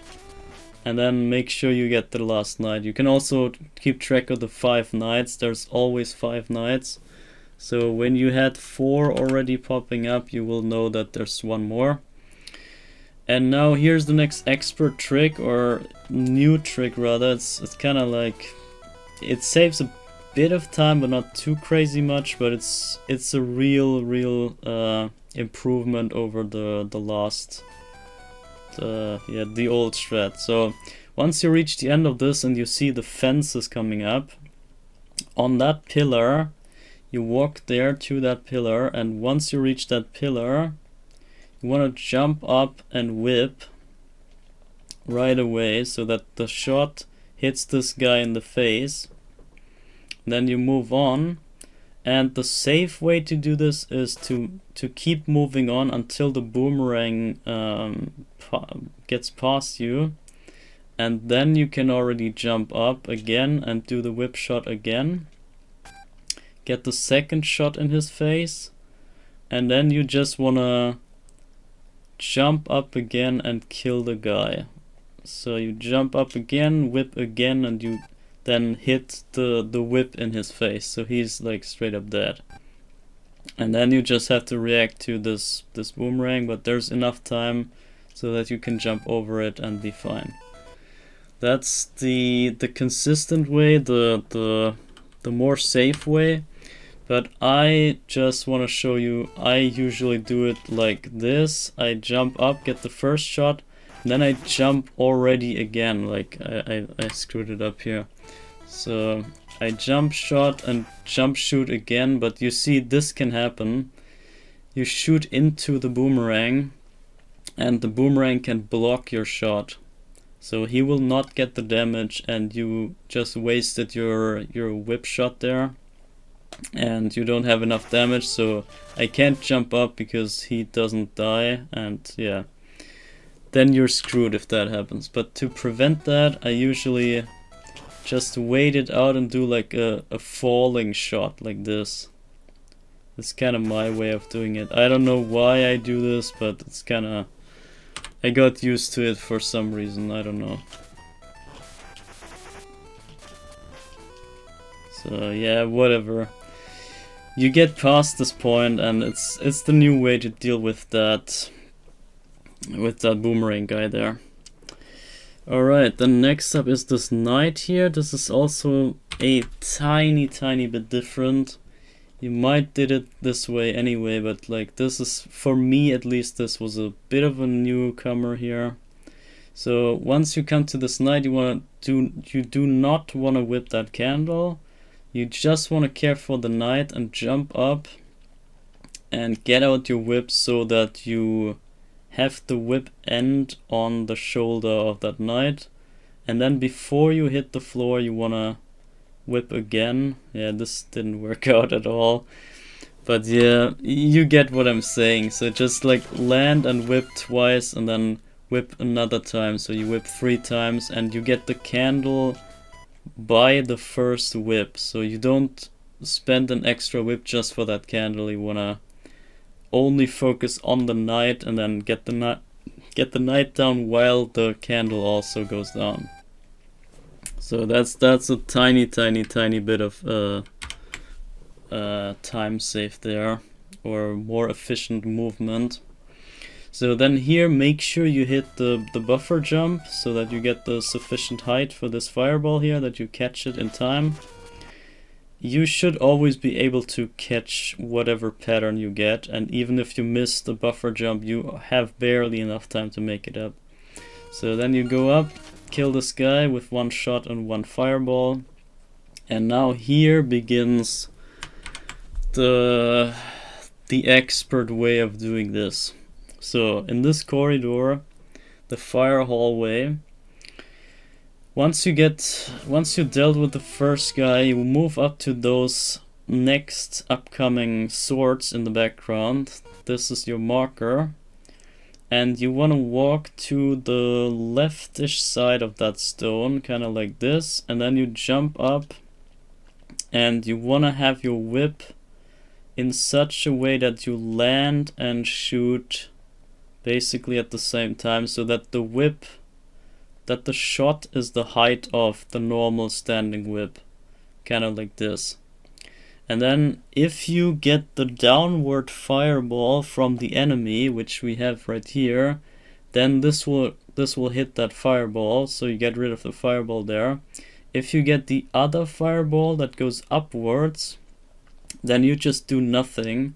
The fireball will bounce to the ceiling, then to the floor, and then over you. So you can just keep on walking, you will miss the fireball in the other pattern. So this covers both sides, but if you space it perfectly right, then you hit both patterns anyway. So it's really hard to do. There's just one frame that you can hit the perfect fireball, but you can just try to go for that way of doing it here, and this should at least cover half of the possibilities, and the other half you just end up having a bit of lag, but it's whatever. So then you move on, then you cross this pillar there, and you see the next candle showing up, and once you see the candle, you walk onto this stone here, the stone that I'm on, and it's the same here with this stone. You want to be at the front most of that stone, or like the front half. And then you jump from here, and then you make it so that you do not at all whip the candle by your fireball, but only by your whip itself. Then you get rid of the candle while shooting, and this will miss now because I screwed up. And see, if this happens, then yeah, you screwed up, so this should not happen. This is the worst case, and you just have to walk on, and yeah, the fireball will miss you, but you can still survive here, but you have a lot of lag when the fireball is on screen. And then yeah, you get rid of this guy, you move on. And here on the last pattern, this is a bit different because now the candle is at a different spacing. And for this one, you want to pay attention to the pillar in the background, and you want to be at the middle of that pillar, I think this was it, kind of like here. And from here on, you want to do like a stretch jump, and you do the same height as all the other whips here, and you get this candle just barely, and you should have the spacing for the last guy's fireball there. See, there it is. And then you just get rid of that guy as the others. So it's kind of hard to show you in a non-real time, but if you ever see this in a run in real time, you should understand how this goes. So kind of like this, then you kill this guy, then you wait for this stone. Yeah, I screwed up here, but whatever. And here you do this, and then you get rid of this guy. So you take whatever you get, but this is the best I could figure out for this. So do whatever you think. But yeah, that's all I can give you. And then next up is the next room for the next PD. So we enter that room. First thing we do, as always, is the buffer jump. So let's do that. Buffer jump, and we try to get off the rope as soon as we can, while also shooting. So try to initiate a whip shot here as high as possible. If you get this height, then you're good to go, because then you at least hit the guy. If you also hit the fireball, that's fine. If you hit the fireball and not the guy, then you have to jump again and whip shot again, because you need 1 damage on that guy. So, and now you're set up.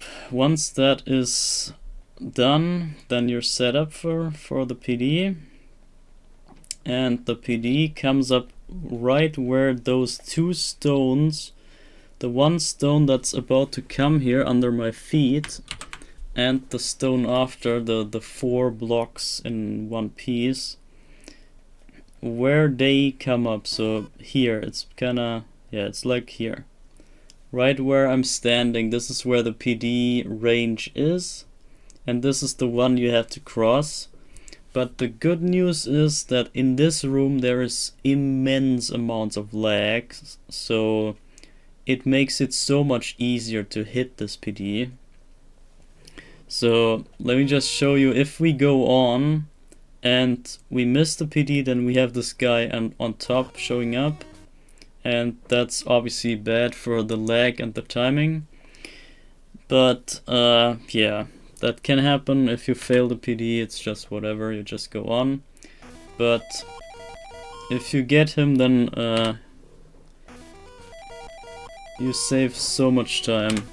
And the thing is, you put the damage on that guy here on the top, so that if you are done with the PD here at the floor, then you have to jump up and kill this guy. And since you don't have enough spacing to get the fireball in, you need to hit the fireball preemptively before we even get to this position. This is why we have to ready him with the one shot early. Okay, let me get this PD. This I want this for my own satisfaction. This should be easy. It's just that I never did any PDs lately, and that's kind of my issue, why I'm super duper rusty with this. I used to get this so consistently, but obviously now when I have to show it, ah man. Yeah, maybe quicker.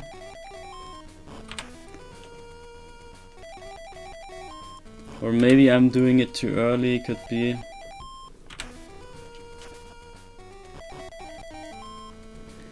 Okay, whatever. I'm gonna quickly cheat it here. Oh, it still didn't work. Oh my god. That's embarrassing. Okay, there we go. So I quickly cheated it with the test tools that I have. So yeah, we got through this. Wait, what is going on? Why can I not move? What the hell? Oh yeah, I'm pausing still, I see.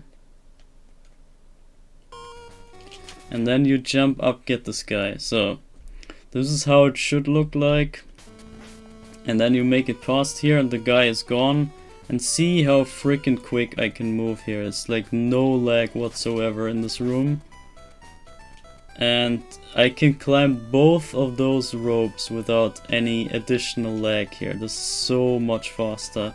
This saves around 4 seconds. This one single PD here in this room saves about 4 seconds because of those 2 long ropes here.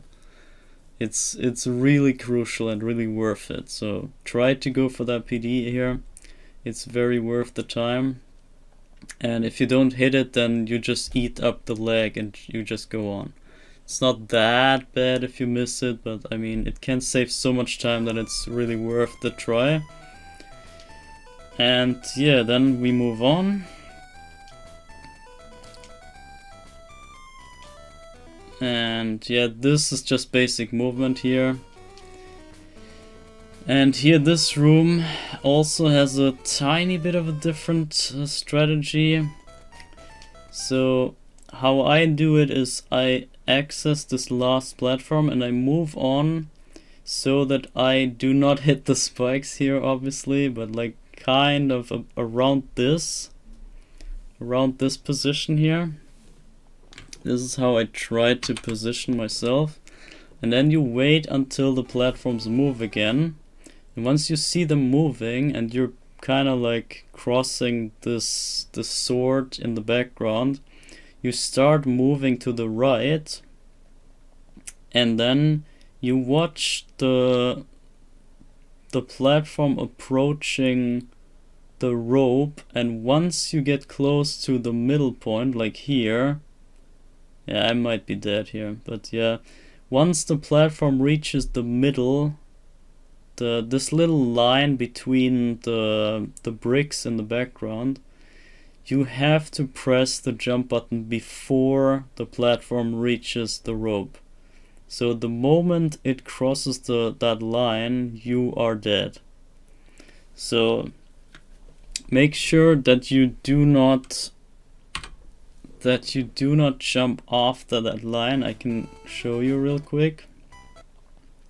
If you jump here, you're dead.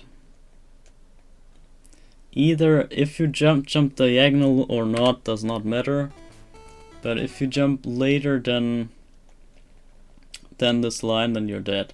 But yeah, see, if you get to this line and you're like maybe here, and you react to this line, and then you jump up around that height, then you will grab the rope at the highest point that I think is possible without any tools. And if you're around this height, it still comes down to the lag pattern that you get and how soon the rope grabs you. But this is about the best you can get out of this room here. So just make sure that you jump before the height of that rope. So before the rope begins, this kind of line, the line in between the swords and the stones in the background, that little line indicates your jump like, yeah, jump line, I don't know. And then same thing here again, just in reverse. You want to walk as far as to not dying, kind of like this. Yeah, this is way enough. You don't need to go that far. This is even too much, I think. So make sure to not go as far. And then once it goes up here, you can start walking already. And then once you hit some place before that line, kind of like here, then you want to press the A button and get out of here. And you see how close it already is. Yeah, I'm dead even, see. This was even too early of a jump. Too late of a jump, I mean. So yeah, pretty scary rooms. They always get me. This is like the worst room that in the game for me. This is the hardest room, honestly. To me, this is my nemesis. I really have problems with those rooms. But yeah, this is the best I could figure out so far. And yeah, that's all I can give you. If you have a better way, then go for that, but this is the best I could figure out. So yeah, just walk until kind of this point probably, and then wait until you move, kind of like here, and then from here on you can start walking to the left, and then once you reach somewhere before that line, kind of here-ish, then you jump up and you see how freaking close it already is. And that is scary enough. Like, you don't want to be more scary than that. I don't think it's worth it. So that is that. Then final stretch. We have one more here. One more room, or yeah, I let's just consider this basic movement. You want to shoot this guy once, then get up and kill him with the next whip and shot. So let me quickly do this in real time. So we want to buffer jump up, wait for the boomerang, climb up, shoot him, jump over him, hit him, shoot him, jump over this, get both those candles, and then deal with the next guy here in the same fashion, and then move up here. It's considered basic movement, I would say. Alright, however, there's a newcomer again, a new trick coming up. So once you get to this room, you obviously buffer jump like always. So we buffer jump up, and as soon as we possibly can, we get off the rope already. And then once we reach this platform here, we make sure we get a diagonal jump. So we wait 2 frames, then we jump up and we immediately whip shot. And then we forget whatever we see here. We don't care for the top half of the screen. We only focus on the platforming because the fireball will hit either of the 2 fireball patterns. So you don't have to worry for whatever comes. This will be anti-aired by your fireball there. Then you land, you make sure that you get over this gap here. And then here you want to make sure to land at the closest edge of the next platform. So you want to jump here already. Yeah, that was maybe too soon.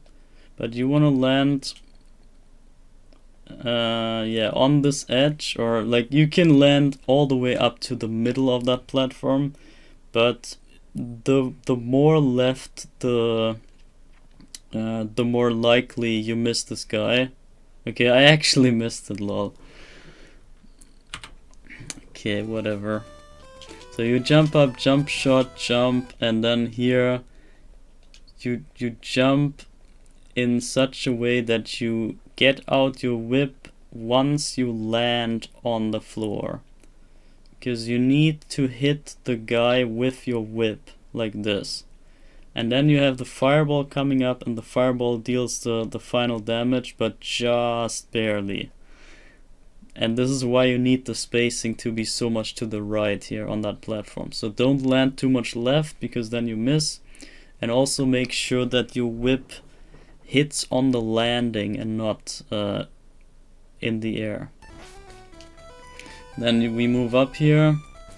And this is up to you how you deal with this guy, but usually I jump up here and I wait for the boomerang to come back, and once I know I can cross it, then I jump up and then land with a whip and then just do another whip on him. So I land with one whip and then just do another whip, and just 2 regular whips on this guy.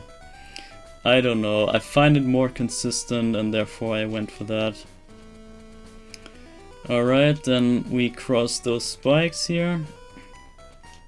Also kind of basic movement, and here it should be obvious, but it wasn't really for me at the first time I did this. So you want to get up here, time this right obviously. And you want to have the spacing in such a way that you do not hit the spikes there, but also be very close to them. So kind of like this, but then you also have to accelerate and jump again, and then you can hit the spike like this. So you don't want that to happen, so don't be that close to the spikes, but slightly further than that is really good. I might have screwed this up. Yeah, whatever, you know what I mean. So just try to space it correctly and don't lose time for that spacing there. It's really a time loss you don't need to do. It's really unnecessary time loss. And then here we head into the almost final trick of the run that is new. So here we make it up those spikes here. This is only basic movement. Here again, you want to space this all the way to the left so that you know that a diagonal jump will get you all the way up without hitting the spikes. So kind of where I stand here is about the maximum I think that you can afford. Then you wait for that spike, jump up. And then you obviously have to move to get the diagonal jump. And then you jump up, and you see how close that is already. Yeah, I got hit even. So this was too close, but I was also too late. So just space this the correct way, and then you should get through this. Kind of like that. So then this candle you want to not whip, because the The lag from this will come in handy here for you, and you will see why. So if we move on here, there's a new way to get down here, which is the Frownie drop, and this works in a way that, so if you just jump straight up and you hit this wall there, you will end up in such a spacing that you will exactly fall onto the edge of this this corner here, and you will drop straight down. This will always be consistent like that. This, however, is not the trick. This is the worst case that can happen if you jump too early. If you jump too late, then it's also obvious that you will like hit the, I don't know, some other position that is unfavorable. I think this was even the right one. Yeah, this was the perfect timing. So if that happens, then you have the perfect jump arc, and if you get lucky, which we seem to be here, then you have the rope not registering you in the right timing, and then you fall all the way down and you grab the rope right into the loading zone. So you have, see, you grab the rope and this is the loading zone trigger already. So you load into the next screen already. You jump straight down to the loading zone. This is the perfect way how to do it. But if you screw it up and you only get like half of it, kind of like here, if you jump too early again, this should, okay, no, this was the right one, okay.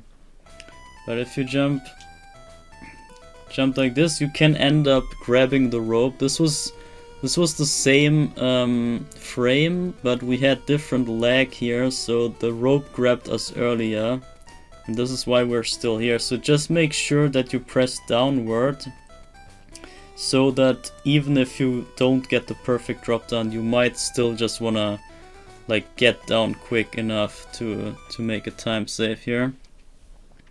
So yeah, try to hit the specific distance here inside that ceiling wall. The ceiling wall is the key to this trick. You wanna like if you jump earlier, you hit the wall and you end up like this. If you jump too late, you grab the rope early, like up here maybe. And if you do it just right, then you get all the way down. So yeah, you might want to train this a bit, but it's not that hard. See, this is when you fail it, but it's not that crazy hard. Once you get the hang of it, then you understand. But it's up to the luck, to the lag pattern, if you get lucky to get all the way down or not. So you cannot blame your skill or whatever if you don't get the complete perfect drop down.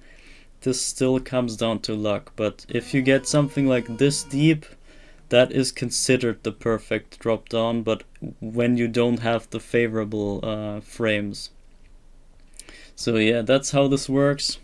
Just jump into that corner there, and it's kind of easy. Like it's such a time efficient trick, but it's not that hard to execute. It's really, yeah, it's really good. So then up here, there's a kind of a new way to do this.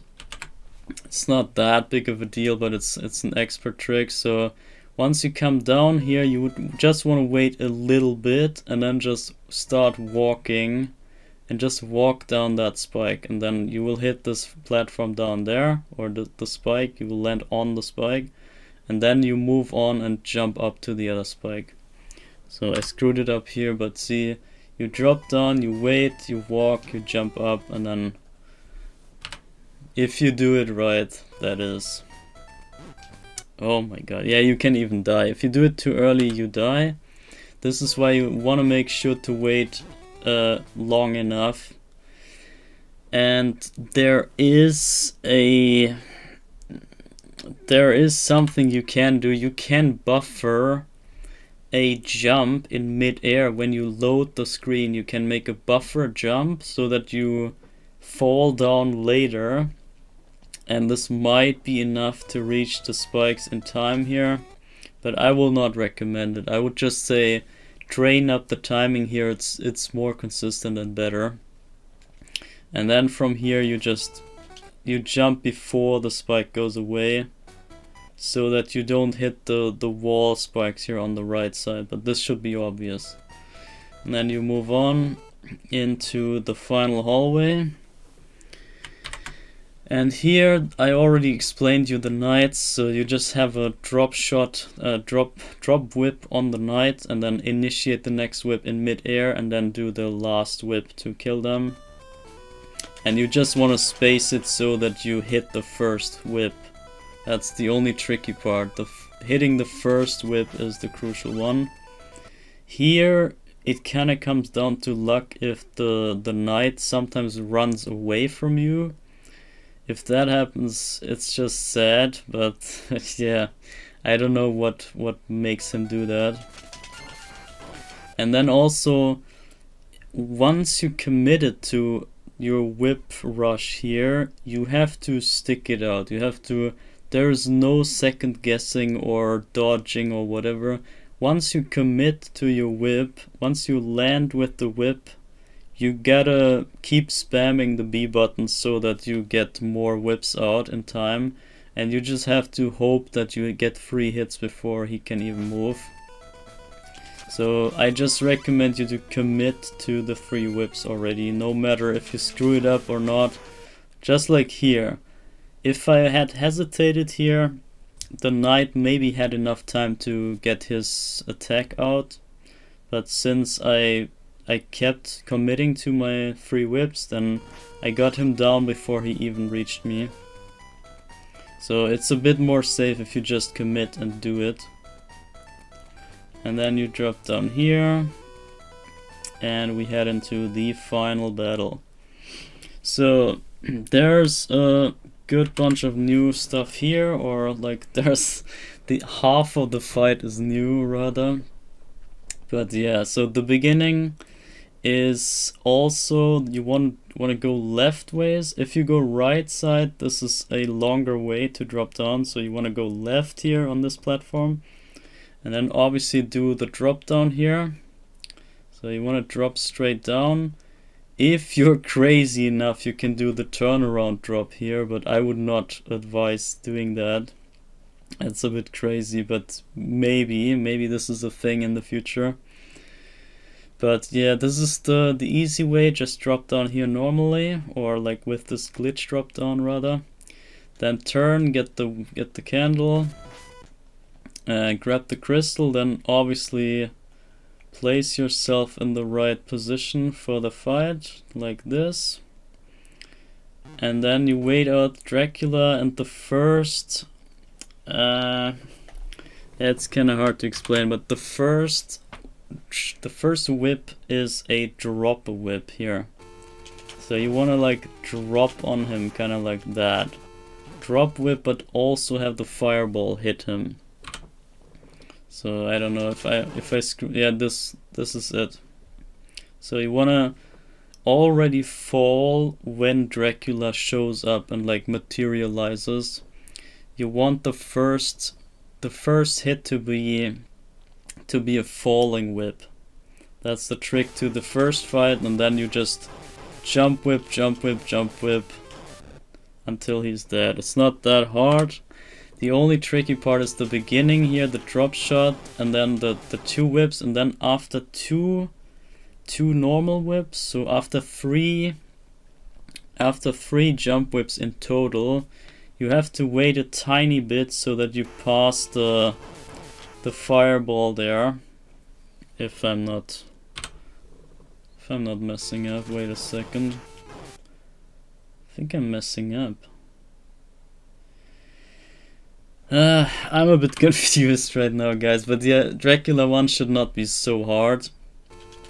It's basically you want to get 3 shots in. Yeah, exactly like that. I did it just right here. So 1 drop shot, 1 normal whip, so one falling whip, 1 rising whip, and then you jump immediately again, and you see I missed the fireball there, or I jump over his energy attack, whatever. And this is the 3rd whip coming up. and between both of his attacks you have time for 2 whips. So I could do this whip and then another whip, which we do, so we get 4 hits in already, and now we have to wait a tiny bit so that the final attack does not reach us. So we wait a tiny bit, then we jump again for the final blow, and then we also dodge the fireball while doing that. So that's how it works. So basically it's 2 whips, and then 1 whip, and in between you wait a little bit. But since you space the first whip in such a way that the timing just aligns for the dodge for the first fireball, you can basically consider it 4 whips and then waiting and then 1 more whip. I think this is how the pattern goes. Let me quickly do this again in real time. I need to make sure. Yeah, 4 and then you wait and get the 5th in. Yeah, exactly. So this is how it works. This is Dracula 1, but that was the old strat. Now you jump up to this platform on the left and you place yourself so that you overhang a bit like that, and then you wait on that position. Because now we have a different strat for Drac 2, which is way easier and way more efficient. So you wait out the timing for the explosions, and then once Dracula shows up again, once the second form pops up, you want to be ready to get this shot here in, or this whip attack in his face. This hopefully works. Yeah, see, he spawns and he spawns right into your whip, and he gets 1 hit already. He has 20 HP, you do 3 damage per whip, so you need 7 hits to kill him. This was the first. So 6 more to go. Then you just wait for him to come back after that whip shot, whip attack, you know. Then you jump again, get him again when he comes back. And then you drop down and you follow him to the left side. You just pass some time on this platform and then you go to the left. You don't want to go too far, but like be sure to not fall down the platform. Then turn around just like Dracula does, and then wait for him to pass you. Once he passes you, you jump up again, whip him again on the go. There you go. So this is already 3 attacks, 3 hits. Then once you land again, this is a bit tricky and the window is really tight depending how you do that whip jump before here. And you want to face left, you want to jump up to that top platform here, or the almost top platform. Make sure you're on it much enough so that you don't fall down when you turn around right again. And here you must make sure that one of your foot, or that your front foot is overhanging over that platform. You must overhang your foot. If you align with that platform's edge, then you will not get the right distance. Then you can, if you want, also duck down here to save some frames of lag. It doesn't really matter, but it's just an super expert improvement. Then you wait for Dracula to come, and you want to time it so that your whip ends right when he comes in the range. This was too early. So this is a bit hard to get used to, but you might will get used to this if you train. So I have to do this again in real time. This is a bit too weird. So here, let me save here.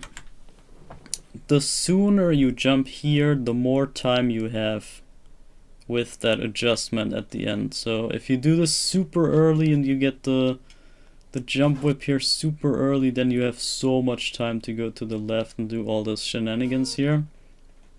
So you go up here, turn around, and make sure you overhang, then you can duck down or not. You can do just a standing whip, doesn't matter. But you want to duck down here, and then you want to have it so that your whip runs out just when he reaches it. This was a frame too early. Very, very too early. But yeah, if you miss it, you just keep on spamming the B button and you whip him 3 more times as soon as you can. So 1, 2, and 3. And then he will hit you. And then once you get hit, you can already whip again, and you just deal the final blow to him with the 1 power whip, but this is just enough to get him down. So this is the backup. If you miss that hit, then you can still get the fight going and still succeed. But yeah, this is... oh my god. This is the backup strategy only. If you get it right, then this should look like this, and you should just be able to get 4 whip strikes in here and deal the final blow right there. So this is the optimal way to end it. And then you can keep holding down, because this is the advantage of already ducking here. You can keep holding down, which saves you tiny fractions of frames. It's not relevant in the end, but I mean, you never know. Maybe it's that 1 frame. So yeah, that's it. That's it already. And you see, now we're at the end of the run, and now the timing comes back into play. So you want to look at your recording. Once you look back to your recording, you see the final kill here. And you have the explosions of Dracula, and then the last explosion of Dracula will only have 2 sprites. And so you skip forward to that last explosion. So this is 1 sprite, 2 sprites, 3 sprites, so this is not it. And this maybe 1, 2, 3, okay, this is also not it. It goes away exactly after that animation, so second, this one. So see, this was a bit shorter, and after that explosion is gone, this is the last frame of your run. So you take this frame, and then the first frame from the beginning, as I said, with the 390 frames added to the first frame of the title screen's text going away. And then calculate until this point where you reach this frame where the explosions from Dracula are gone, and this is the last frame of your run, and that's where you time your run. And then after that you will see the castle will start crumbling, and that's the end of the game. So that is that. And then maybe finally I can give you a bit of a mental advice as well. I think it's beneficial to try full runs without resetting. Or I mean, you can reset, but it's... if you screw up like level 1 or level 2 or something, I think you should still try to at least make it to level 3 before you like end up in this loophole of resetting and being trapped in level 1, because this will not get you far in terms of training. And sure, you can train the levels individually, but I would recommend you to try to carry entire runs from start to end. And you need to have this pressure on your shoulders in a good run. You have to have the mental fortitude to stick through level 3 and 4 in one go on a good run with no mistakes. You have to to gain this capability to be really consistent in the last 2 levels. And then you can try to maybe reset for a bit better of a start. But before you're consistent with the later levels, I would not recommend you to even try to reset the beginning, because it's not really worth it. And now with all the new stuff, I would say level 3 is the most relevant anyway, and you can save up to 10 seconds there with the PD.